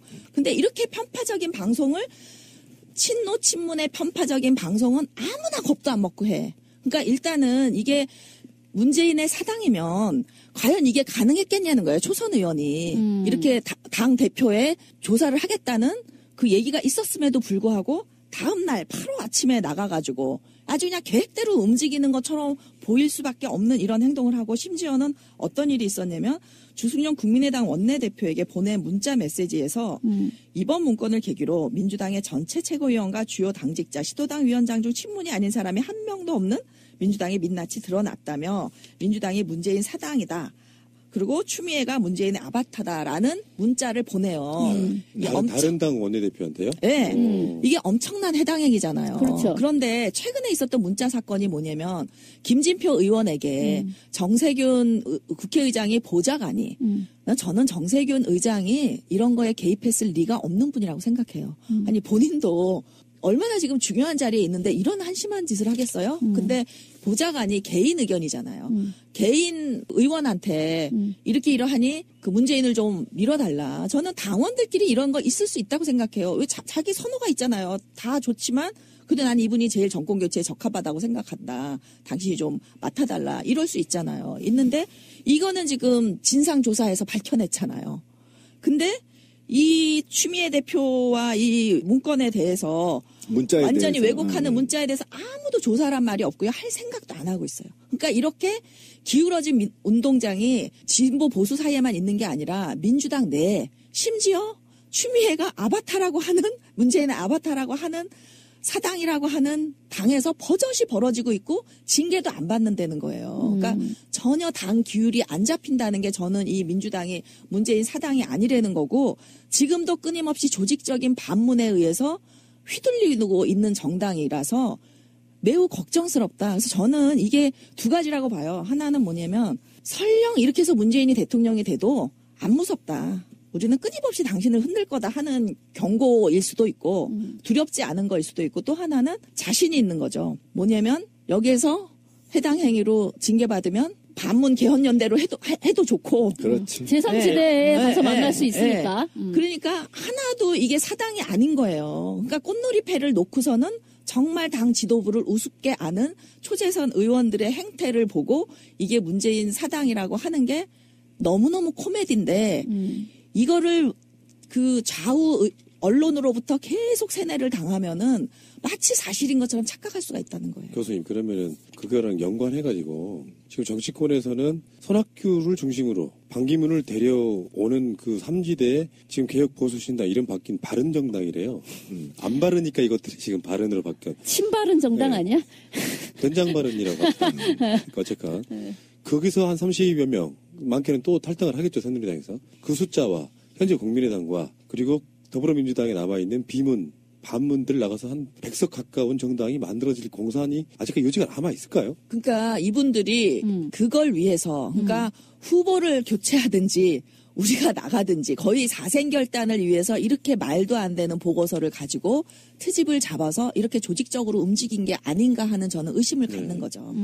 합리적 의심을. 그런 의미 갖출 수 있다고 생각해요. 그러니까 트집을 하나 잡아야 되는데 뭔가 건수가 없을 때 이거를 과대 포장해서 언론에다가 우리가 지금 당하고 있고 약자고 여기는 지금 문재인 위주로만 돌아가기 때문에 민주당으로 할 수 없다 이런 프레임을 걸 수 있거든요. 과포장이 아니고 모략이에요. 사실을 왜곡하는 행위죠. 그렇죠. 모략행위죠.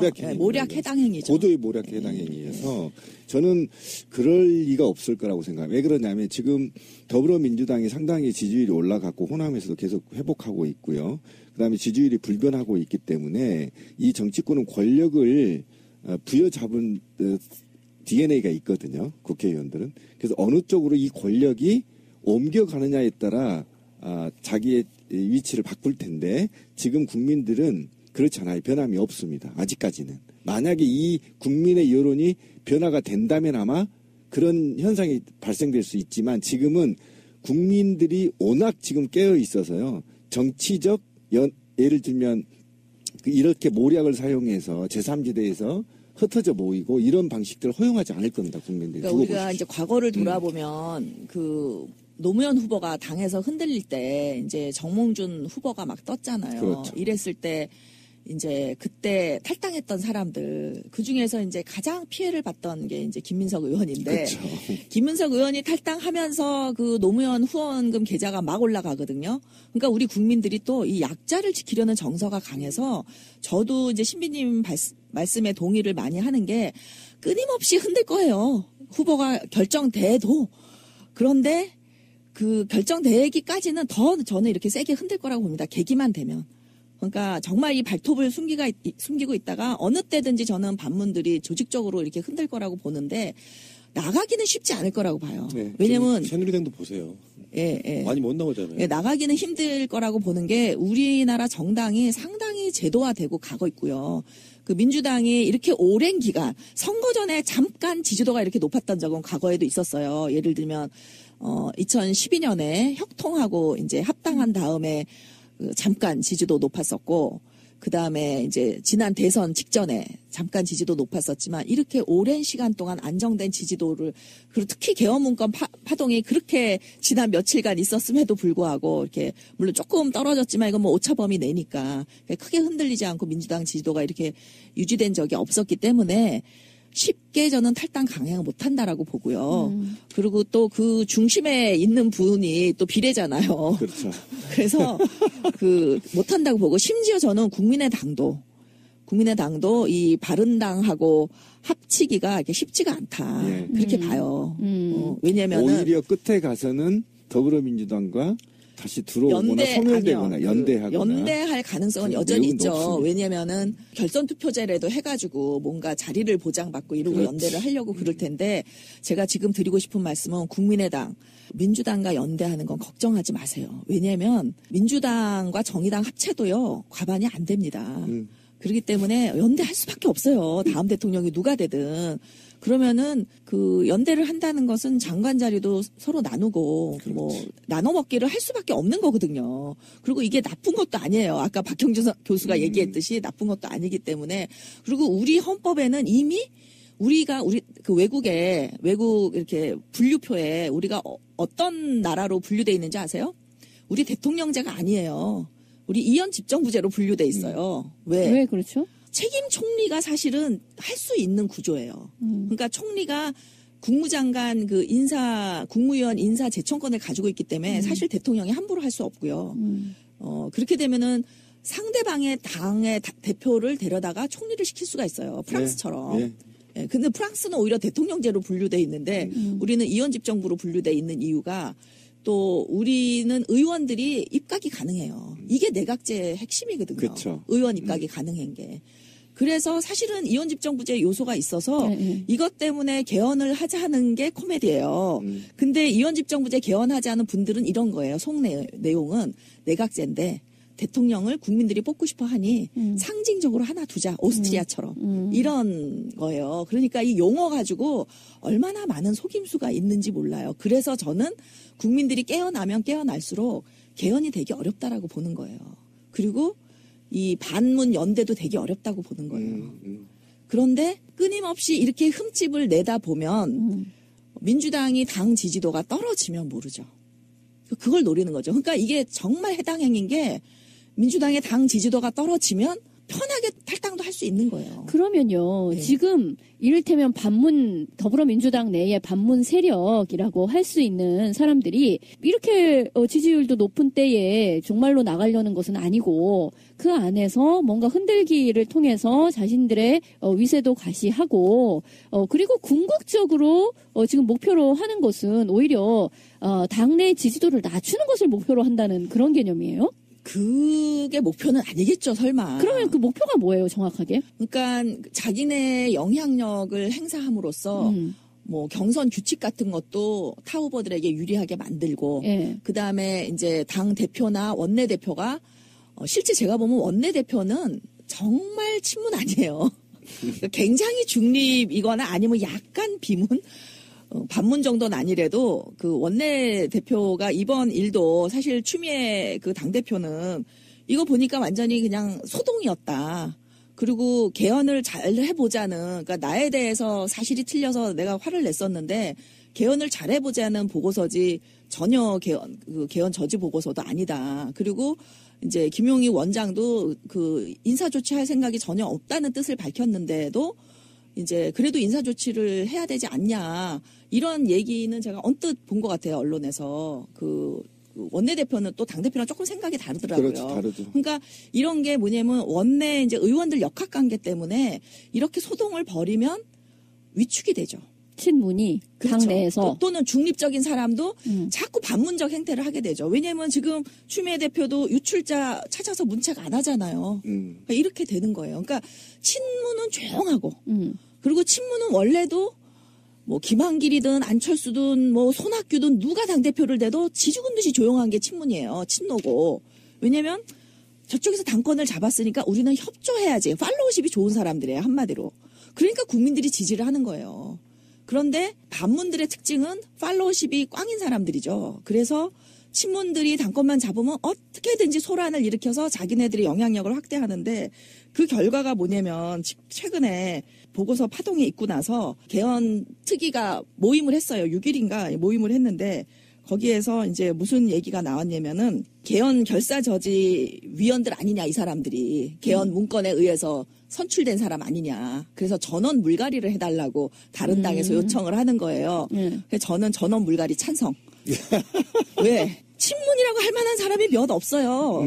국민들은 중임제 대통령제나 또는 단임제 대통령제를 더 원하는데 들어간 분을 보면은 대부분 의원 내각제나 이전 집정부제를 지지하는 분들이 다수예요. 압도적 다수예요. 근데 이게 정치 공세인 거죠. 다 바꾸자. 다 바꾸십시오. 제발. 그러니까 이렇게 친문의 사당이라고 알려져 있지만 실제로 전혀 그 발언권이 없는, 그리고 공격당해도 방어도 못하고 지죽은 듯이 조용한, 이게 그 민주당 내 정당 상황이라는 거예요. 그러니까 두 가지 이유에 하나는 같이 맞싸우면 당 지지도 떨어질까 봐. 원래 친엄마들이 애 다칠까 봐 이 솔로몬의 재판에서도 애 자르는 걸 원치 않잖아요. 그 마찬가지로 친문 친노들은 보면 당 지지도 생각해서 안 싸우고 피하는 스타일이고, 두 번째는 또 두려운 것도 있겠죠. 이 많은 그 득달 같은 사람들하고 맞섰다가 정말 혼자서 모든 그 폭탄을 다 맞을 것에 대한 두려움도 저는 현역은 있을 것 같아요. 제가 이러는 건 현역이 아니고 정치할 생각이 없기 때문에 득달 이러는 거지. 같은 사람들은 누구를 말씀하시는 거예요? 아니, 뭐 서명한 사람들이죠. 첫날 초재선이 어디서 감히 이런 집단 행동을 했었어요, 과거에? 그럼 솔직하게 이왕 나오신 김에 그런 그 일종의 계획을 세우고 조직을 동원하고 초재선들을 이용해서 이런 거를 획책하고 있는 그 배경에 있는 사람 짐작하실 수 있잖아요.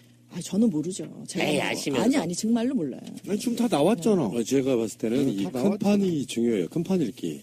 당장 뭐 개헌 문건이 내용이 어떠냐 이런 거는 사실 하나도 안 중요하고요. 프레임이 중요합니다. 지금 반문으로 대표되는 대표적인 집단이 국민의당이잖아요. 근데 그 사람들의 대표 선수로 뛸 안철수가 신년 여론조사에서는 심지어 호남에서 6등이에요. 그러니까 이제 완전 소멸해 가는 과정이잖아요. 특별한 변수가 없는 한 안철수는 소멸했다고 보여요. 근데 문재인 대통령 되는 꼴은 보기 싫어요. 그런데 호남이나 이런 데서는 정권 교체를 원한단 말이에요.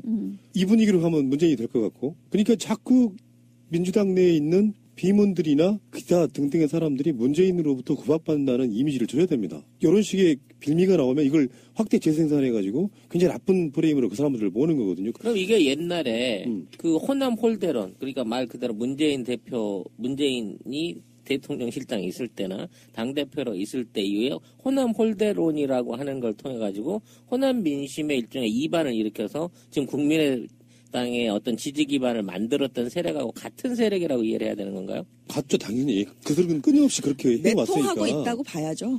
근데 문제는 여기 안철수가 소멸하게 되면 결국은 반기문밖에 세울 수가 없는데 어쩌면 그들한테는 정치 구조상 그렇지 않은 것 같아요. 당내에서는 이제 이재명 시장에 대해서 굉장히 기대를 가지고 있고, 또 이재명 시장과 박원순 시장의 힘을 합치고 또 이 문재인을 흠집내서 많이 좀 떨어뜨리면 또 이제 룰을 굉장히 유리하게 바꾸면 가능하지도 않나, 저는 이렇게 생각하고 있다고 봐요, 그분들이. 그러니까 밖에서 그러는 건 좀 이상한데요. 네? 안에서 그렇다면 그건 이해가 되는데 네. 안에서 그렇다면 아니 지금 안에서 그렇다는 거예요, 당내에서. 그러니까 당내에서는 저는 이제 반문 세력하고 이재명 시장하고 연결돼 있다고는 보지는 않는데 적의 적은 또 친구니까 언젠가는 연결이 될 수도 있는 거죠. 그러니까 제가 말씀드린 부분은 국민의당 쪽 이야기였고요. 그러니까 그들이 입장에서는 뭐 이쪽 내에서 사실 이재명이나 박원순 데려올 생각 아직까지 못할 것 같고, 근데 그들 입장에서는 그는 안철수 대타로 반기문을 아니죠. 그러니까 예를 들면 이재명 시장이 후보가 되면 국민의당하고 통합하는데 아무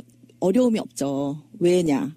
다시 친노가 소수로, 이제 친문이 소수로 전락하게 될 거고, 일단 후보 체제로 가는 거 아닙니까? 그렇게 되면은 뭐 이번 대선 이길 수도 있다, 이렇게 볼 수도 있기 때문에 저는 이해관계가 통한다고 봐요. 이런 문자를 그 주승용 대표한테 보냈다는 거는 서로 연락하면서 그런 이해관계를 가지고, 그래서 국민의당은 보는 거죠. 국민의당은 사실 이번에 바른당하고 합치면 다음 총선에선 참패할 수도 있어요. 그러니까 그 현역들은 그렇기 때문에 저는 쉽게 그 대안보다는 오히려 이쪽 민주당에서 문재인이 아닌 누군가가 후보가 되는 게 훨씬 유리하다고 보는 거죠. 그러니까 문재인이 아닌 누군가로 후보를 이쪽을 삼으면서, 그러니까 뭐 경선 룰을 조정한다든지 해서 그렇게 삼으면서 국민의당과 다시 힘을 합치는 그 방향으로 갈 가능성이 높다. 그런 목적을 가지고 움직이는 것이 아닌가. 이렇게 흔드는 게 아닌가. 제가 혼자 그냥 추측을 해보는 저는 거죠. 제 생각은 조금 다른 게 이게 후보 교체라는 게 만약에 지금 문재인 대세론이 있고 이재명 시장이 치고 올라왔는데 이게 만약에 외부 조력 같은 걸 받아가지고 바람에 의해서 후보가 교체가 된다고 하면은 후보는 바꿀 수 있는데 지지자들은 근데 그 안에 지금 지지자 자체도 대세론 정도로 이렇게 비율이 많은 게 사실이잖아요. 그렇죠. 이 사람들 입장에서 못 받아들이는 부분이 있는 거죠. 좋은 조건 교체 힘들다는 거죠. 그러니까 지금 더불어민주당에서는요,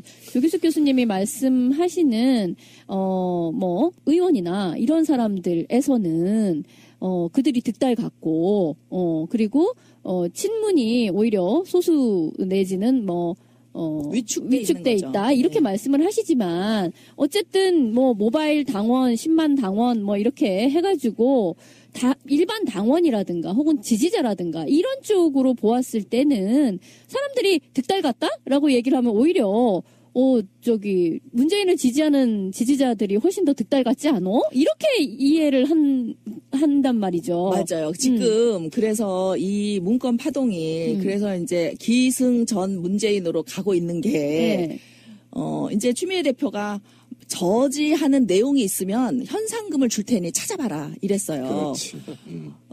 그만큼 이거는 개헌 저지랑은 거리가 먼 문건이다. 그리고 나도 나에 대하여서 사실 잘못이 있어서 내가 굉장히 흥분하고 오해를 했는데 읽어보니 나한테 좀 비판적일 뿐이지 사실 모든 주자들의 그 입장이 다 골고루 나름 되어 있고 오히려 개헌을 적극적으로 하자, 추진하자 이런 문건이더라. 그래서 이게 해프닝이다. 그냥 소동이지. 이거 무슨 인사 문책을 할 일이냐. 이제 이렇게 얘기를 했잖아요. 그러면은 이제 정상적인 정당이면은 이 밖에 언론에 나가서 해당하게 행위한 사람들을 징계하자 이렇게 나올 텐데 지금 이분들이 이제 이 문재인 지지자인지 당원인지 아니면 밖에 외부 개입 세력인지도 모르지만 어쨌든 문자 폭탄을 받았다는 거예요.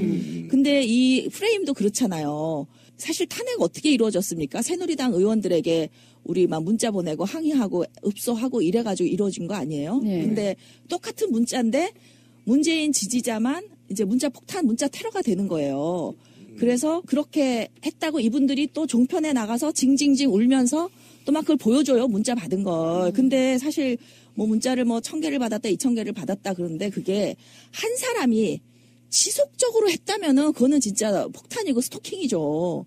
그런데 1000명이 보낸 거잖아. 1000명이 보냈던 한 그게 번씩. 여론이죠. 네. 여론이고 네. 거기 비록 욕이 섞여 있었다 하더라도 본인들도 선거 때 맨날 문자 폭탄 돌리잖아요. 지지자들에게. 그러면 저는 공인으로서 당연히 받을 수 있는 일이라고 생각하고 그리고 정말 스토킹을 하는 사람이 있다면 차단하면 돼요. 스팸으로. 요새 기계가 얼마나 좋습니까?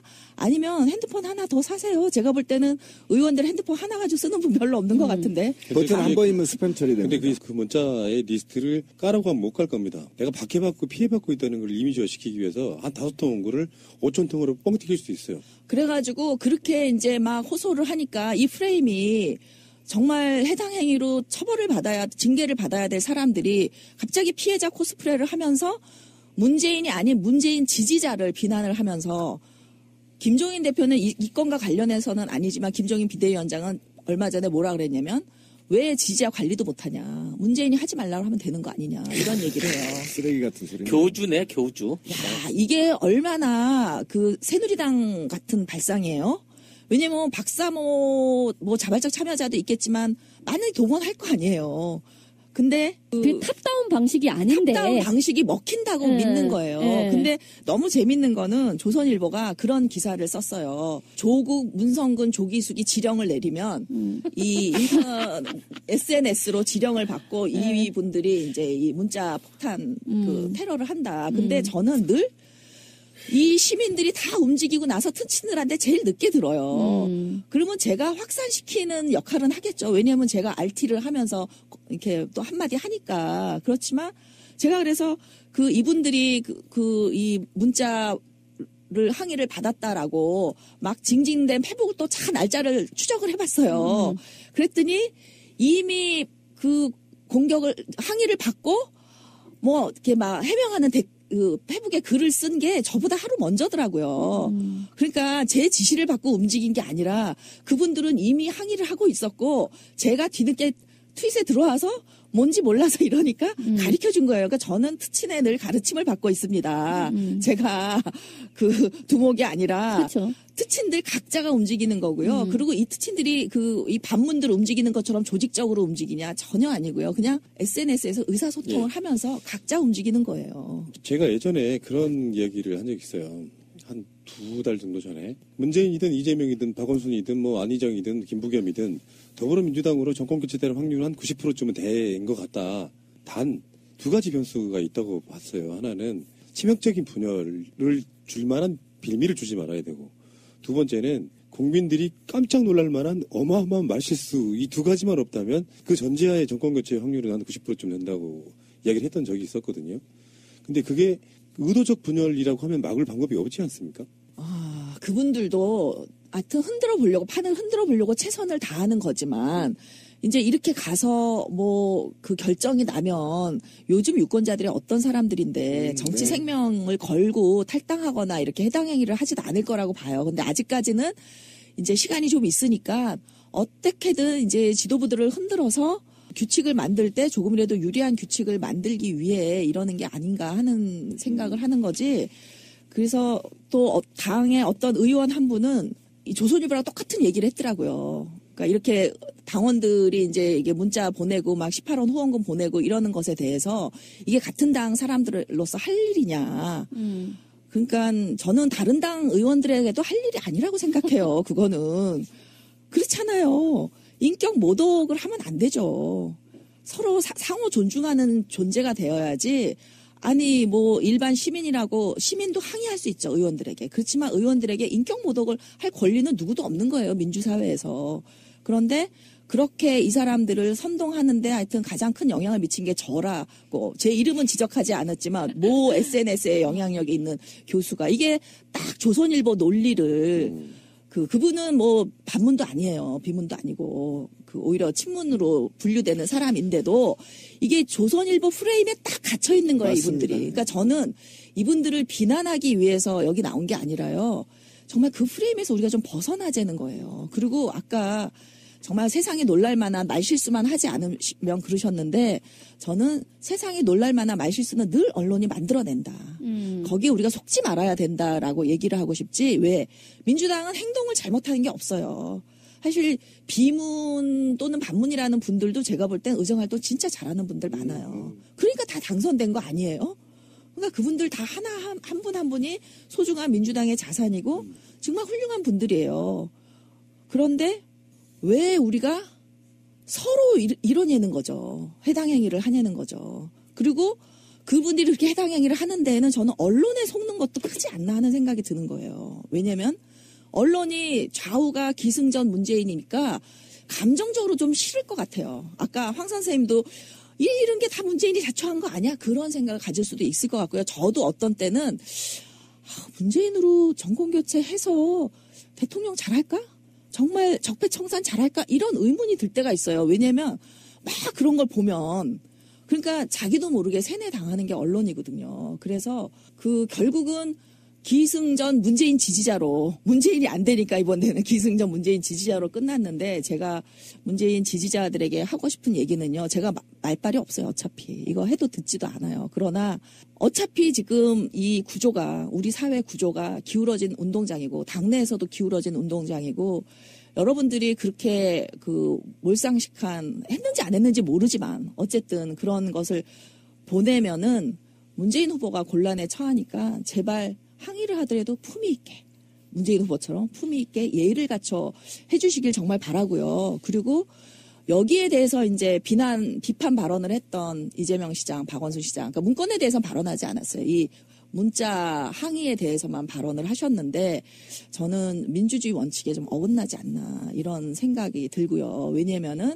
그건 당원의 권리다. 문자로 항의하는 건. 그렇죠. 꼭 마지막으로 드리고 싶은 질문이 네. 있었는데 그래서 어쨌든 지금 더불어민주당은 의원들의 구도하고 그리고 일반 지지자들의 구도가 좀 다르잖아요. 그렇죠. 이쪽에서 지금 의원들에서는 친문이 오히려 소수자다라는 건데 지금 일반 지지자나 당원들의 입장에서는 절대 소수자가 아닌 상황인 거고 그러니까 이게 서로 지금 어긋나 있는 상태인데 그래서 문제가 되는 것이 아까 말씀하셨던 경선 룰을 그렇죠. 어떻게 적용할 것이냐가 앞으로 남아있는 굉장히 큰 난제라고 생각을 해요. 맞아요. 그래서 조기숙 교수님은 경선 룰을 그래서 뭐 오픈 프라이머리 방식으로 해야 되는지 아니면 당원들의 모바일 투표 방식으로 해야 되는지 거기에 대해서는 말씀을 꼭 해주셔야 되는데. 저는 사실은 제가 이제 문재인 지지자들하고 트윗에서 그냥 한판 싸우고 막 몇 명 불락다 하고 이랬던 게 바로 그 경선 룰 때문인데 저는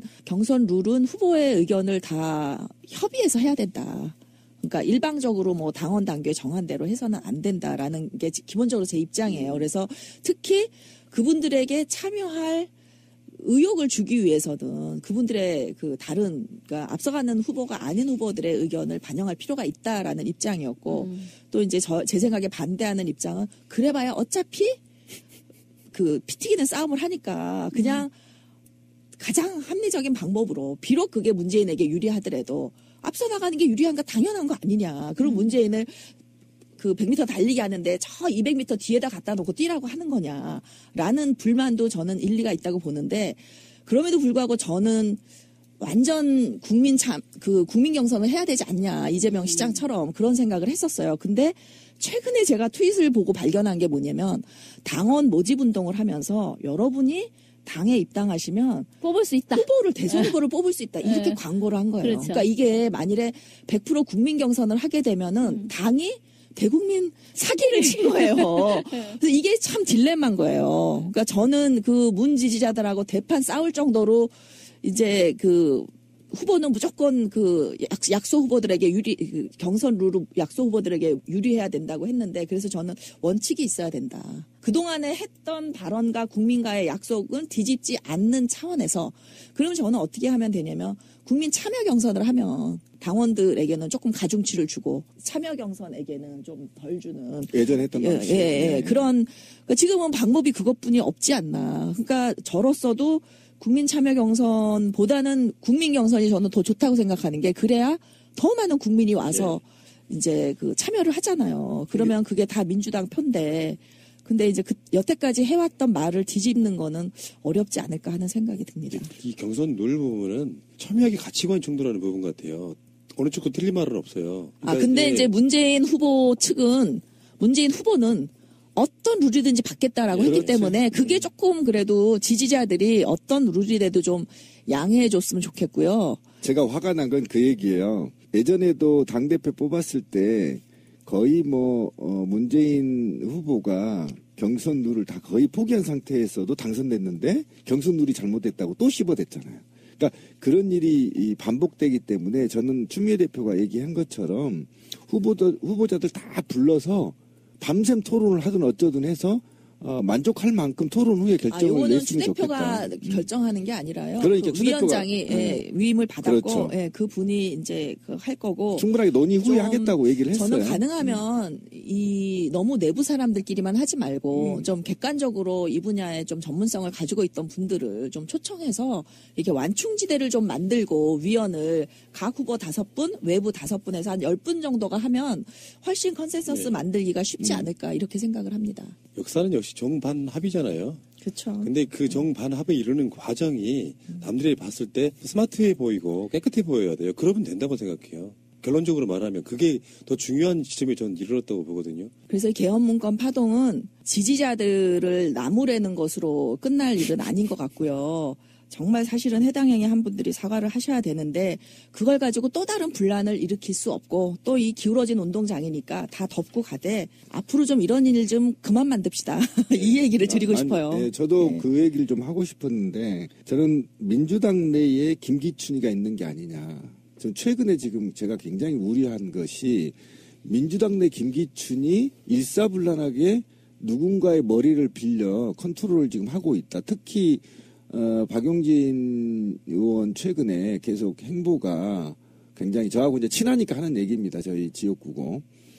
같이 옛날에 민노당 운동도 같이 했기 때문에 제가 할 수 있는 얘기인데, 이렇게 새벽에 일어나서 누군가의 움직임에 따라 얘기할 수 있다는 그런 분위기를 제가 지금 확보하고 있거든요. 그래서 저는 더 커지기 전에 민주당 내 김기춘을 뽑아서 저는 징계하거나 사과를 받아야 된다. 저도 사실 그런 입장으로 처음에 여기 개입하기 시작한 거예요. 정말 끝을 보자. 누가 잘못했는지 끝을 보자 하는 심정으로 시작했는데, 저 혼자 이거를 주장할 수도 없는 거고. 그러니까 언제 친문들을 항상 언론에 밀릴까봐 당대표를 잡아도요, 당 권력 하나도 행사하지 못했습니다. 다 해놨었어요, 문제. 그러고 나서 여기저기서 다 혼자 다 먹었죠. 지금도 마찬가지입니다. 뭐라고 하면 당이 쪼개질까봐 말도 못하고 숨 죽여버리는 거, 친문들이. 아까도 처음에 말씀드렸지만 만만해 보여서 그래요. 고백 안 할 것 같잖아요. 그러니까 이게 이제 협상이론에서 이제 양쪽이 이렇게 있으면은 한쪽이 양보하고 한쪽이 이제 막 이익을 취하고 이러면은 서로 갑을 관계니까 굉장히 잘 갈 것 같잖아요. 이게 반드시 깨지게 돼 있습니다. 그럼요. 이런 관계는. 네. 지속 가능성이 없어요. 왜냐하면 한쪽은 늘 희생하고 한쪽은 늘 이익을 취한다. 이런 관계는 친구 간에도 그렇잖아요. 그렇죠. 절대 오래 지속되지 않아요. 그래서 그 유명한 야구선수, 일본의 그 야구선수가 뭐 엄청난 돈을 버는데 친구들 만날 때 한 번도 밥을 산 적이 없대요. 그 이유는 자기가 밥을 사기 시작하면 친구 관계가 아니다. 그게 깨질까봐 그랬다 그러는데 그런 것처럼 이렇게 늘 당하는 거를 당연하게. 그래서 저는 왕따를 당할 때 그 당하는 애에게 저항하라고 가르쳐 주거든요. 근데 걔가 혼자 저항하면 더 왕따를 당하기 때문에 반드시 거기서 그러니까 얘를 도와주는 응원군이 있어야 돼요. 그렇죠. 근데 그 응원군이 지금은 이제 지지자들인데 지지자들마저 지금 왕따를 당하고 있으니까 정말 더 많은 분들이 지지를 해주시면 이 왕따가 극복될 수 있지 않을까.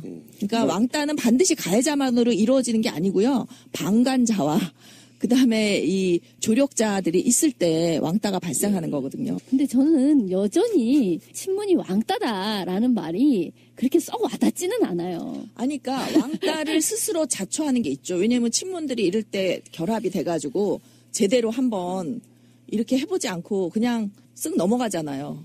근데 이제 저쪽에서 요구하는 거는 다 사실을 밝히도록 내버려 두고. 그러니까 그 왕따를 당할 때에는 그 사람이 너무 약해서 왕따를 당할 수도 있지만 너무 약하지 않아도 그냥 받아들일 때도 당할 수 있는 거죠. 이렇게 결론 한번 내려보고 싶어요. 지금 시작도 이제 왕따 배제 정치학 이 얘기를 했는데 노무현 대통령이 주류로부터 왕따 당해서 결국에는 돌아가신 거라고 이렇게 분석을 해보면 그 현상이 아직 문재인 대표에 이르러서까지 완성이 안 된 측면이라고 보기 때문에 그 현상이 지금 놓여있는 민주당 주류로서의 위치라기보다는 역사적 환경에서 사실상 왕따인 것은 저는 제가 봐도 맞는 것 같다는 생각이 드는데 그게 이제 그 비주류에 있던 사람들이 주류로 올라가는 과정인데 이미 어떤 사람들은 이걸 주류로 바라보려고 하는 그런 시각도 분명히 저는 있다고 생각을 하거든요. 그러니까 대중적 지지에서는 주류가 될 수 있는데 아니, 그러니까 참고로 기득권 말씀드리면은 문재인 대표가 이번에 어쨌든 공천권을 행사하지 못하고 김종인 대표에게 그대로 갖다 바치기도 했지만 비례대표에 친노, 친문 없어요. 친문은 모르겠어요. 왜냐면 외부 영입 인사니까. 네. 근데 한마디로 친노는요. 손학규 대표 체제에서도 배제당했고 한명숙 대표 체제에서도 무조건 아무리 좋은 사람이도 친노 너무 많아. 친노 빼. 이런 식으로 가는 거예요. 그리고 문재인 대표도 정말 좀 들어갔으면 좋을 만한 친노도 다 배제했다. 그러니까 스스로 자기 검열을 하는 거예요. 알겠습니다. 좋은 인터뷰였고요. 어떤 시각을 모아가는 과정이 나중에 인터뷰가 다 끝났을 때 완성된 결론에 도출되지 못하더라도 아까도 말씀하신 것처럼 과정상의 어떤 이런 저런 이야기가 오고 갈 수 있다는 것 자체가 가장 큰 의미가 저는 있다라고 생각이 들고요. 또 조기숙 교수님의 그 디테일하고 새로운 시각 오늘 잘 들었습니다. 다음 주에 뵙겠습니다. 고맙습니다. 네, 감사합니다. 라고 지시를 했던 이유가 이제 자기에 대한 도전으로 봤던 거죠. 왜냐면은 내가 호언론자가 아닌데. 예, 그랬는데 이제 그 연구원의 입장은 오히려 이 두 분에 대해서 가장 비판적인 거죠. 왜냐면 민주당이 개헌을 적극적으로 치고 나가야 된다. 주도권을 완전 가져야 반대네요, 된다. 지금. 그렇죠. 근데 그러면은 이런 보도가 동아일보에서 난다는 걸 알고 연구원에서 전화 통화를 기자랑 직접 했고 또 이게 아니라고까지 했고 자기도 보고서가 있으면 눈이 있으면 한글을 읽을 거 아니에요. 근데 이거를 합리적인 개헌 전략 보고서 저는 이렇게 생각을 하고 싶은데 왜 합리적이라 그러냐면은 이 사람 의견도 들어가 있고 저 사람 의견도 들어갔고 제가 보기에는 제법 자기 나름대로 합리적으로 이렇게 만들었어요. 그래서 제 의견과 다른 곳이 꽤 많은 지점이 있어요. 그래도 저는 화가 안 나더라고요. 이 사람은 이렇게 생각할 수 있지. 그러니까 이런 연구원 문건 같은 거는 보고서기 때문에 그 사람의 주관이 들어가지 않을 수가 없어요. 왜냐하면 그렇죠. 전략을 제시하는 거잖아요. 그럼 나와 생각이 달라도 이 사람이 참 객관적으로 하려고 노력했구나.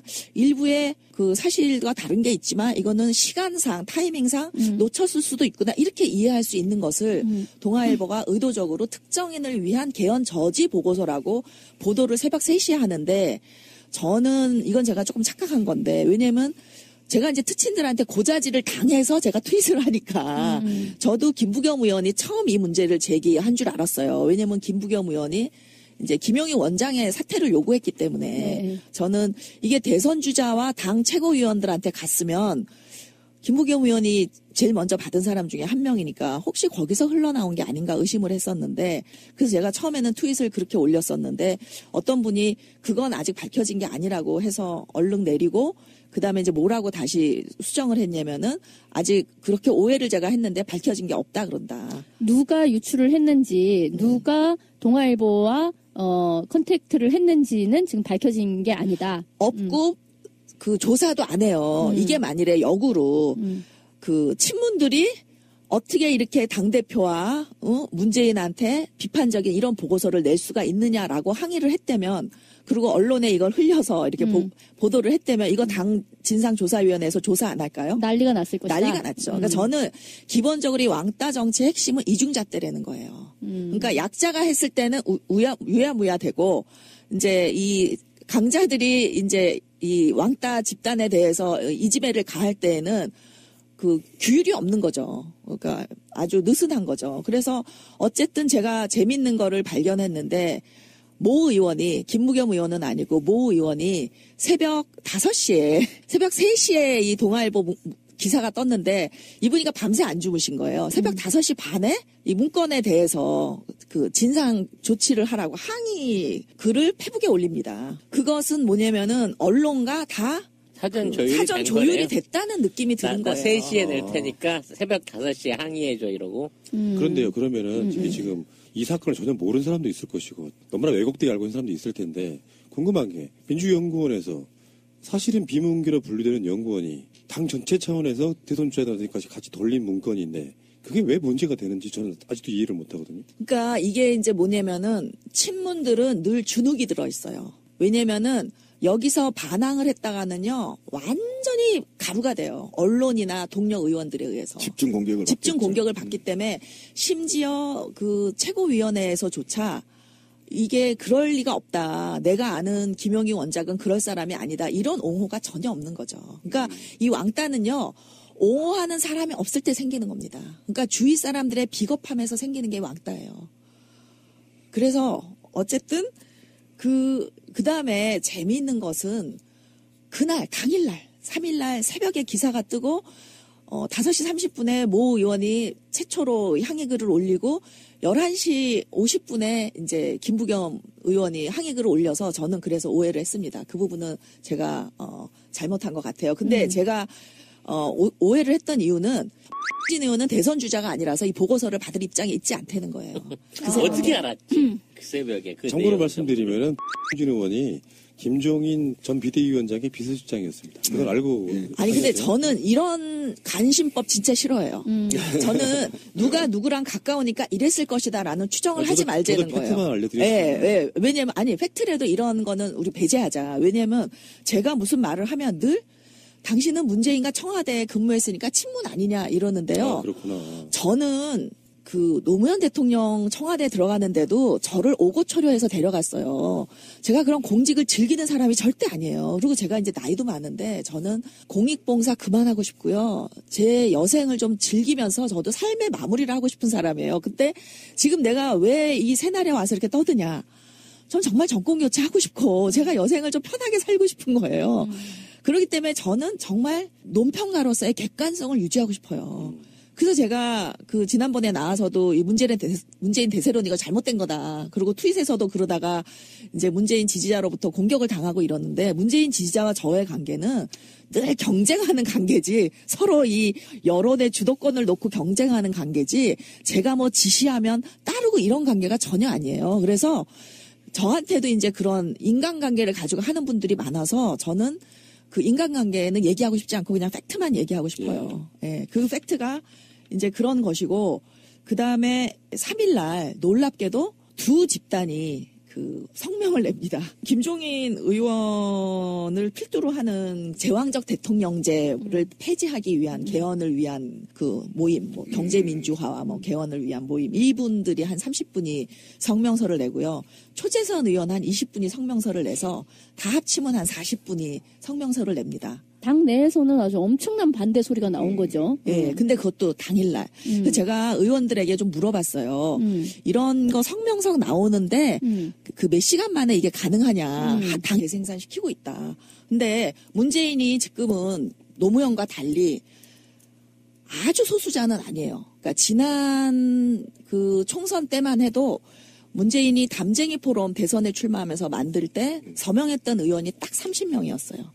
그러니까 그게 친노 친문 전부였다라고 보시면 돼요. 그러니까 굉장히 소수였기 때문에 왜 문재인이 당대표가 돼서도 아무것도 못했냐. 할 수가 없었던 거죠. 예. 다수파들에게 휘둘려서 할 수가 없었던 건데 지금은 제가 볼 때 한 2배 정도 되지 않았나 싶어요. 친노 친문 또는 개혁적인 의원까지 소위 사람들이 친노 친문으로 잘못 알고 있는 그러니까 사실 계보로 보면 활동하는 계보를 보면 아닌데 이제 개혁적이니까 저분은 친노 친문이 아닐까 이렇게 보는 분들까지 합해서 제가 볼 때 한 60 정도 되지 않나 싶고 나머지는 이제 비문 반문인데 이들이 조직적으로 움직인다는 거죠. 그러니까 이 개헌문건 파동에서 이들이 얼마나 조직적으로 움직였는지를 제가 이제 밝힐 건데요. 그래서 그러니까 지금도 인사권이나 뭐 이런 걸 제대로 행사하지 못하고 있다는 거죠. 문재인의 도움을 받아서 당선된 지도부가 많은 사람들은 친문 지도부라고 하는데 제가 볼 땐 친문 지도부가 전혀 아니다. 최소한의 중립 지도부? 라고 볼 수밖에 없다라고 보는 거죠. 그러니까 일단 약간 들으면서 의아스러운 것이 진보 매체도 어쨌든 그 언론이라는 거 하에서 기득권이고 현재 국민의 한 40% 정도의 지지를 받고 가장 유력한 대선 후보다라고 얘기되는 문재인이 오히려 왕따를 당하고 있다. 게다가 당내에서 당권을 이미 거의 장악했다라고 생각하고 있지만 그것이 아니라 그 여전히 소수 정파일 수밖에 없다. 지금 그렇게 말씀을 하시는 건가요? 그렇죠. 예. 기존에 얼마나 우리가 선입견을 가지고 휘둘렸었나라는 얘기를 제가 하려는 거예요. 저는 진보 매체 같은 경우는 정치 이념적 스펙트럼 때문에 문재인이 오히려 중간에서 양쪽에서 공격을 받는다라는 생각을 했는데 이런 것들이 나오겠죠, 데이터로? 일단 바라보는 관점의 차이가 있을 수 있는데 그렇죠. 어떤 사람들은 문재인 대표나 이분들이 더불어민주당을 장악하고 있는 주류라고 생각하는 사람도 있고요. 정반대로 이런 것도 있습니다. 누군가가 누구를 비판하잖아요. 아까 이명박 예를 드셨는데 정권을 잡았을 때 보복당할 것 같지 않은 사람들은 만만한 거고요. 그런 측면이 분명히 있어요. 그러니까 비판을 해도 그들로부터 불이익 받지 않는다면 훨씬 더 그 사람들에게 비판이 가해지는 것은 언론의 특성이에요. 언론은 나중에 한번 보십시오. 정권 바뀌고 나면 노무현 대통령 때처럼 기본적으로 언론 자체가 권력자들을 물어뜯게 돼 있는 구조를 갖고 있는데 절대 악들은 그대로 존재하는 상황에서 이제 비주류라고 할 수 있는 정권이 들어섰는데 정권부터 물어뜯어버리면 그 순간에 힘이 약화되는 수밖에 없겠다. 뭐 그런 것도 저는 왕따라고 볼 수 있다고 생각이 들고요. 개헌문건 파동에 한번 들어가 봐야 됩니다. 이 이야기는 뭐 타 팟캐스트라든지 저희 방송에서도 이야기를 한 부분이지만요. 지금 갈수록 이게 사건이 전결된 상황이 아니라 지금 굉장히 지금 일파만파 확대되고 있는 상황처럼 저는 보여가지고 이 이야기를 제가 조기숙 교수님 트위터를 유심히 한번 봤어요. 어떻게 바라보고 계시는지. 방송에 나오셔가지고 이제 처음부터 한번 이야기를 해줘 보세요. 이게 개헌문건 파동이라는 게 뭡니까? 저도 이제 제가 첫 발언을 하기 시작한 게 1월 4일인데요. 네. 1월 4일 날 이제 특친들을 통해서 배운 거죠. 학습을 한 거죠. 근데 이제 그분들 얘기가 이제 김부겸 의원이 제일 먼저 이 보도가 나자마자 이게 이제 특정 보도가 어떻게 우선 동아일보 보도가 어떻게 났냐면요. 3일에 보도. 1월 3일 새벽 3시에 납니다. 그래서 특정인을 위한 개헌 저지 문건이다. 이렇게 납니다. 근데 이 기사를 쓰고 있다는 정보를 이 민주연구원에서 미리 받았어요. 2일 날. 그래가지고 2일 날 그 기자에게 전화도 했고 이게 특정인을 위한 개헌 문건이 절대 아니고 아니다. 오히려 개헌을 좀 적극적으로 받아들여서 당이 좀 이걸 주도하는 모습을 보이라 하는 오히려 호언 문건이에요. 내용을 보셨어요? 네. 예, 보셨으면 알겠지만 그러니까 이게 33쪽에 달하는 보고서이기 때문에 사실 어디를 하이라이트 하냐에 따라서 얼마든지 다른 의견이 나올 수 있는데 전체적으로 이 글을 쓴 연구원 자체가 그렇게 뭐 친문 성향이 아니고 전혀. 그리고 오히려 그 보고서를 보고 추미애 대표가 처음에 좀 경로했던 건 본인에 대해서 사실관계가 틀렸기 때문에 그러니까 본인이 마치 그 개헌에 반대하는 것처럼 그거는 아마 추 대표가 입장이 초기에는 좀 그랬어요. 왜냐면은 이 촛불 전국에 개헌을 얘기하는 사람은 남의 집 불난데서 군방 구워 먹는 거 아니냐 이런 발언을 했었기 때문에 맞아요. 기억나요. 예, 그 연구원은 이 보고서가 사실 완성돼서 이렇게 전달될 때까지는 시간이 좀 있잖아요. 그러니까 아마도 이전에 보고서를 쓰기 시작한 건 꽤 오래됐을 거 아니에요. 그러니까 그 초기의 발언을 가지고 쓰다 보니까 이제 가장 팩트에서 잘못된 거는 추미애 대표 발언이었다. 라고 생각을 하고요. 그러니까 개헌 자체를 반대하는 것은 아닌데 지금 시국에서 개헌을 논하는 것이 잘못되었다라는 것이 추미애 대표의 입장인데 아니 추미애 대표가 그 입장도 바꿨습니다. 나중에. 바꿨어, 나중에. 나중에는 왜냐하면 개헌 특위를 만들어서 우리도 적극적으로 의견 수렴을 하자라고 했고 개헌 특위가 공교롭게도 30일 날 떴습니다. 그래서 12월 30날이요? 12월 30날 네. 개헌 특위가 떴기 때문에 이 보고서가 12월 30일이 금요일이죠.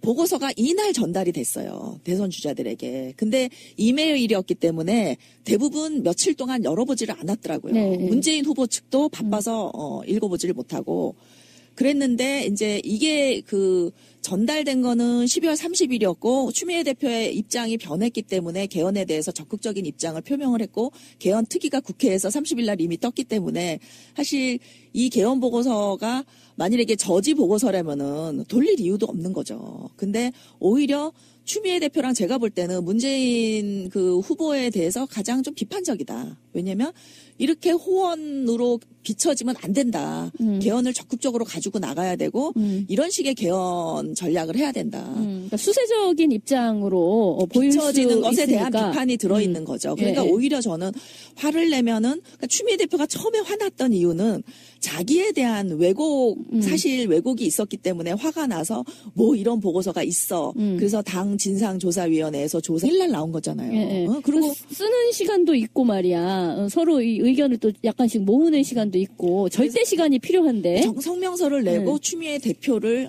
그 항의 면담을 하는 게 오후 4시예요.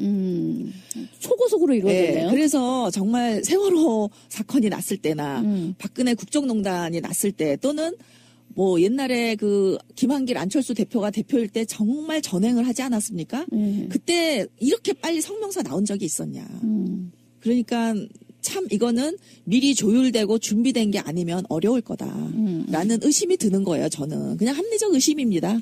팩트는 없어요. 근데 요 부분에 대해서 일반 시민의 시각에서 이 사태들을 봤을 때요. 사실 일반 시민이 안에 보고서 내용이 뭔지 구체적으로 어떻게 알아요?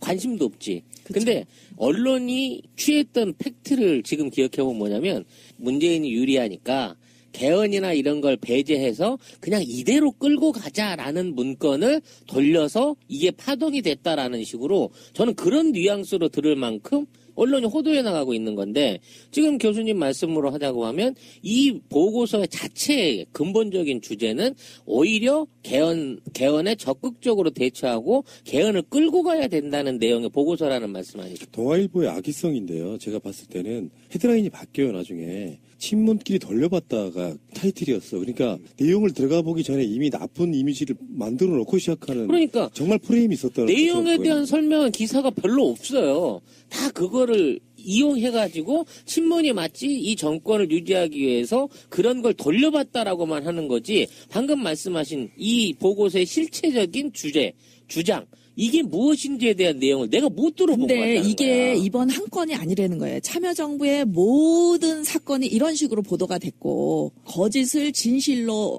둔갑시키는데 조동문이 하나가 돼서 이제 지나고 보면은 그때 우리가 속았지 하지만 그때는 다 속는 거예요. 왜 속냐면 설마 언론이 그렇게 악의적인 거짓말을 할까?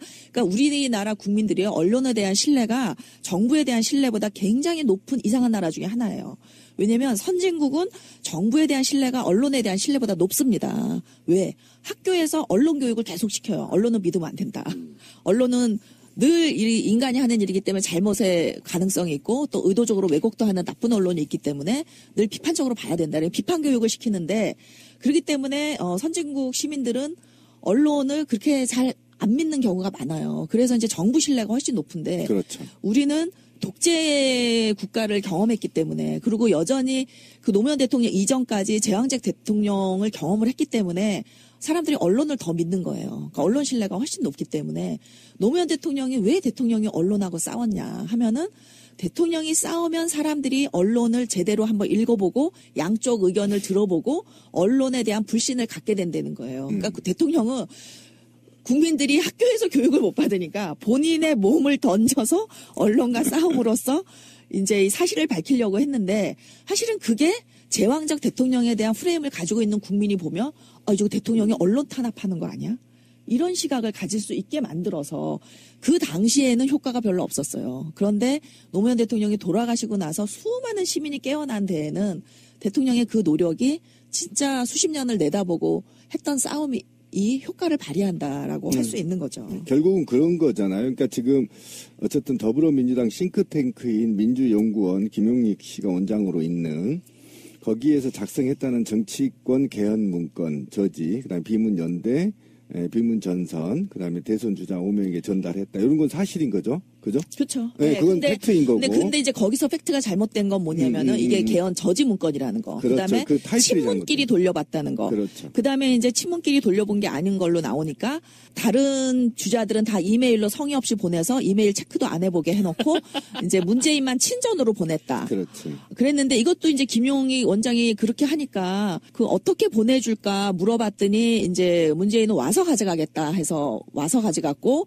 뭐 다른 사람들은 이메일로 보내라 그래서 이메일로 보냈다라고 보고를 들었는데 알고 보니까 다 이메일로 보냈다는 거예요, 그냥. 그리고 제가 이 사건을 듣고 나서 이제 이게 초점이 문건 내용이 아니라 이제 그 차별, 대선 주자 차별 대우로 넘어가더라고요. 그래서 저도 너무 궁금해서 문재인 측에 전화를 해봤어요.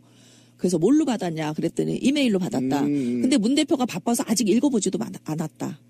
그렇게 얘기를 하더라고요. 그러니까 그것도 전혀 사실이 아닌 거죠. 그러니까 어쨌든 이 문건이 친문들끼리 돌려보았다라는 그 프레임 안에서 이 당 안에 모든 것이 문재인을 위해서 어떤 짬짬이 속으로 돌아간다 이런 식의 인상을 굉장히 강하게 주는 주기 위한 아주 그런 왜곡이 의도적인 있었다. 도발이다. 나는 깜빡 속았네. 이 자리에서 자백하거니와. 자, 그런데 이제 문제는 오늘 시점에서 4일이 지난 오늘 시점에서 보니 지금 탈당 플러스 개헌용 카드를 통해서 탈당의 정당성을 부여받고 개헌의 회계문의를 장악하기 위해서 고도의 전략을 수립해서 프레임으로 작동되고 있다라는 게 곳곳에 지금 증명이 되고 있다라는 거잖아요. 지금 더불어민주당을 제외한 나머지 당들이 일사불란한 공격, 선관위까지 이제 조사 촉구, 그러면서 결국은 친문과 친박을 동일선상에서 놓고 사당화로 몰아가는 방향이 지금 되다 보니까 완벽한 프레임이 짜서 일사불란하게 움직인다라는 거잖아요, 지금. 그죠, 핵심이. 그렇죠. 그러니까 친박은 배제의 대상인 게 그렇죠. 이거는 배제의 정치학이 아니에요. 왜냐하면 심판의 대상인 거죠. 그렇죠. 왜냐하면은 국정을 농단했고 그 지지도가 말해주고 국민 다수가 원해서 탄핵을 한 상황이기 때문에 배제가 아니라 심판의 대상이다. 근데 친노가 뭘 잘못했냐고. 또 특히 친문이 뭘 잘못했냐고. 친문은 저는 사실 누가 친문인지를 정확히 모르겠어요. 왜냐면은 그냥 개혁적인 의원은 국민들 눈에 그냥 다 친문으로 보이는 거예요. 근데 저는 반문이 누군지는 정확히 알겠어요. 이번에 그 서명하고 하는 사람들이 조직적으로 움직이는 거 보니까 저는 이분들이 따로 만나는 것 같아. 어디선가. 이런 걸. 있었지 않습니까? 이번 대선 정권 교체의 마지막 변수는 사전투표함 바꿔치기 음모일 것입니다. 조기 대선이 확정적입니다. 투표 감시단. 시민의 눈 가입을 많이 해줘야 된다. 지난 총선 시민의 눈 활동 보셨죠? 전국에 투표소 15,000개. 선거 부정을 원천 봉쇄하려면 투개표 감시단 6만 명이 필요합니다. 정권 교체의 완성은 투표함을 지키는 것입니다. 시민의 눈을 검색하세요. 투표함을 지켜야 됩니다. 새누리당 반대할 거예요. 대선이 코앞에 다가왔습니다. 탄핵이 언제 될지는 모르겠지만 올 상반기에는 대선이 치러진다는 것은 누구나 생각하는 일정표가 될 것 같고요. 그래서 최고의 정치 분석가신 우리 조기숙 교수님 모시고 앞으로 대선에 대한 이야기를 꾸준히 해볼 건데요. 정말 과학적으로 한번 어떤 이야기를 풀어주실 그런 기대가 지금 잔뜩 쌓여 있어가지고 많은 분들이 조기숙 언제 나오냐고 지금 난리가 났습니다. 이제 사회과학 하는 사람들은 그냥 말로 자기 생각으로 다 풀어먹는다 이렇게 생각을 하는데 사실은 선거라는 것도 그렇고 이렇게 유권자의 마음을 읽는 거잖아요. 그렇죠. 그러면은 이게 보는 사람마다 또 다 자기가 가지고 있는 그 렌즈로 이렇게 다 색깔을 칠해서 본단 말이에요. 그러면 도대체 객관적으로 우리가 볼 수 있는 방법이 없냐. 그러면 이제 역시 데이터를 보는 수밖에 없으니까 데이터를 아무래도 자주 보게 되죠. 교수님도 지금 앞으로 이 방송을 하시면서 어떤 마음가짐이랄까 이런 게 있으시잖아요. 왜 이걸 한번 해보자고 제안하셨는지 한번 발제를 한번 부탁드리겠습니다. 지금 이제 2017년 1월 초인데요. 민주당 지지도가 이제 뭐 40% 가까이 되고 여론조사에 따라서 1, 2% 이제 편차가 있는 건 사실인데, 그다음에 문재인 지지도도 뭐 여론조사에 따라서 한 28%에서 33%까지 오늘 리얼미터 조사 보니까 32.6% 나왔더라고요.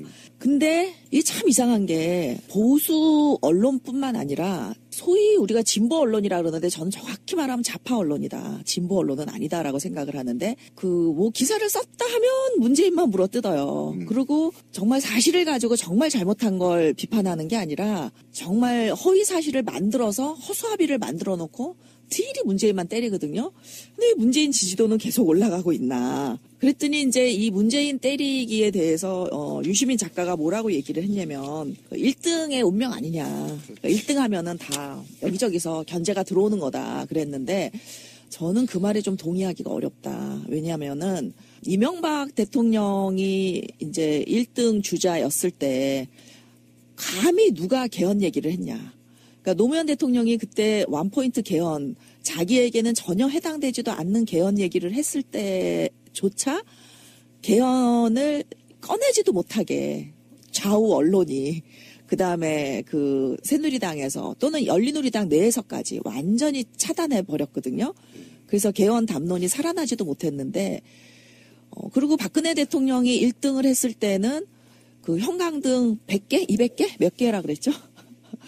100개의 아우라. 예, 100개의 아우라가 있다. 이렇게 아주 정말 손가락이 오그러드는 그런 찬사를 보냈고, 그 다음에 안철수 의원이 1등을 했을 때는 안철수 현상이다.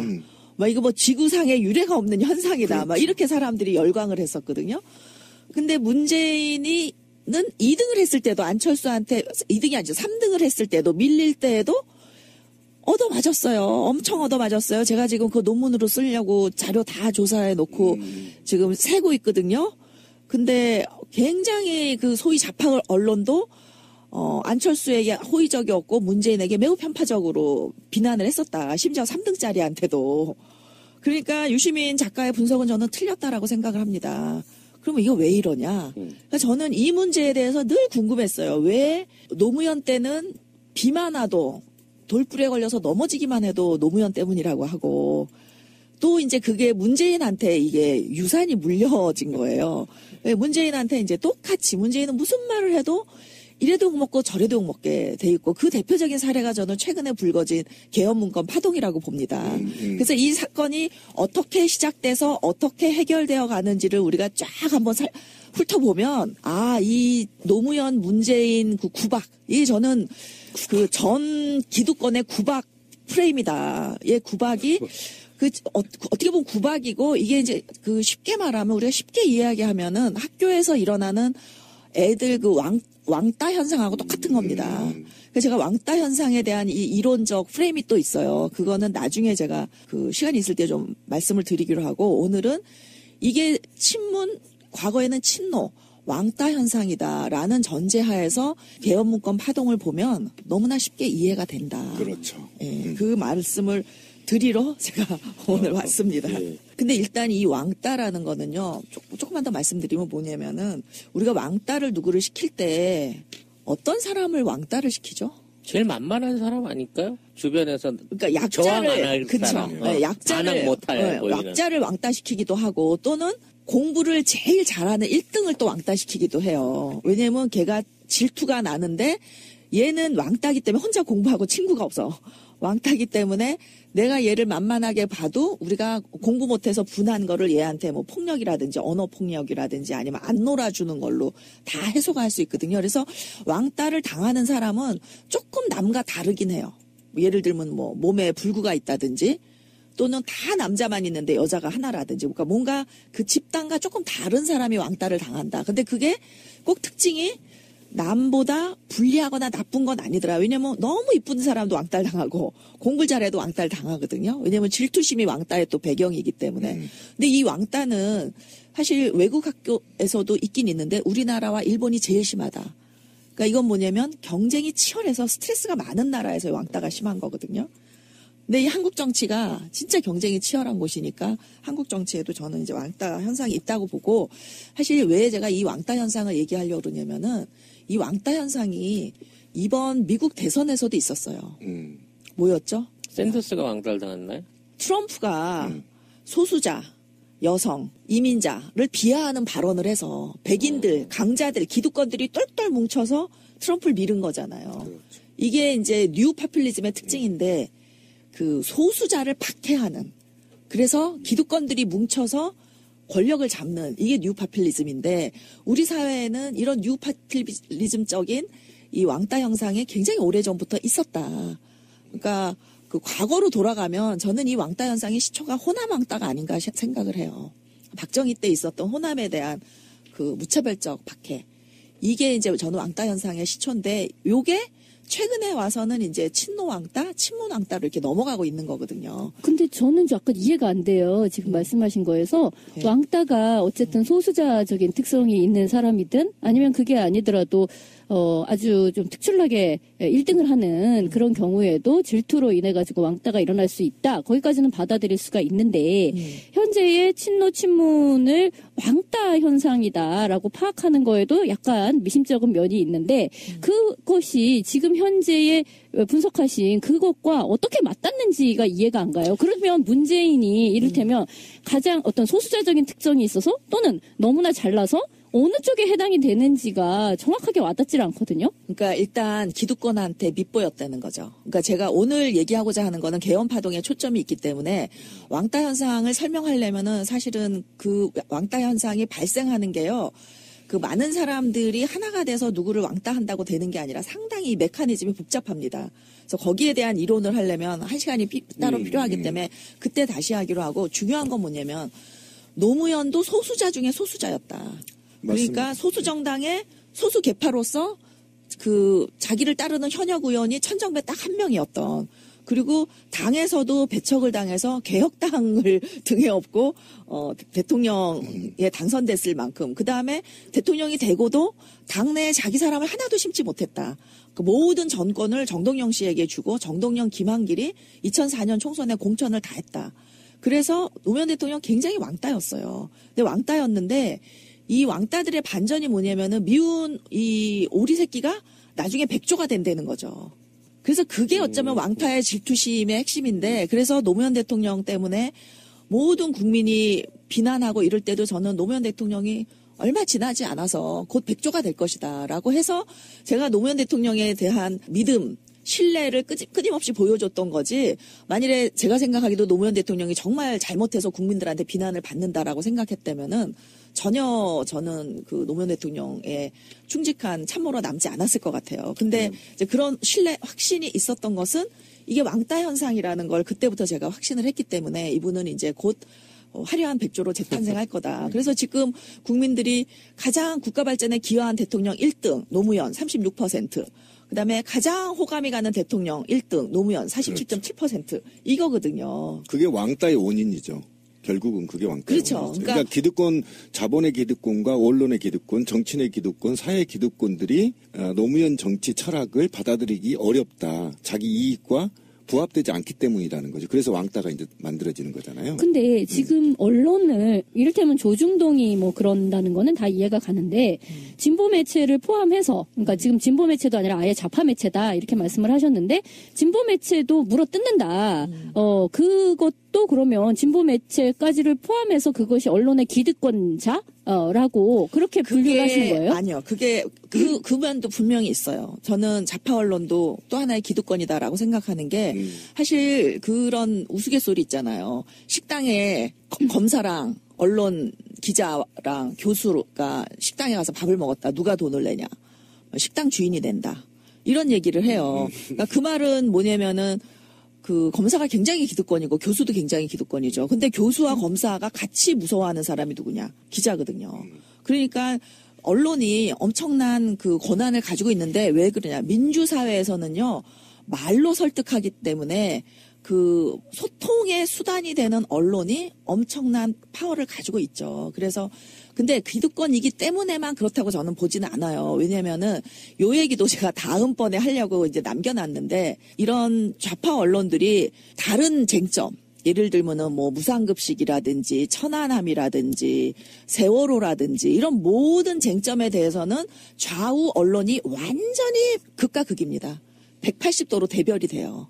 그러니까 안철수에 대해서도 그랬어요. 보수 언론은 파퓰리스트라고 막 비난을 했고 이제 그 한겨레 경향 이런 언론들은 뭐 거의 뭐 바람직한 이상적인 성군의 모델처럼 뛰어오른 정말 제가 그 기사들을 다 이제 그 읽으면서 이렇게 분류를 하고 분석을 하는 동안 정말 손가락이 오그라들 정도로 아 이거 안철수 홍보 매체 아니야 할 정도의 기사를 쏟아냈어요. 그러니까 사실 우리 이 진보 언론들이 그동안 참 어려운 환경에서도 자기네 자존심 하나로 지켜온 언론 아닙니까?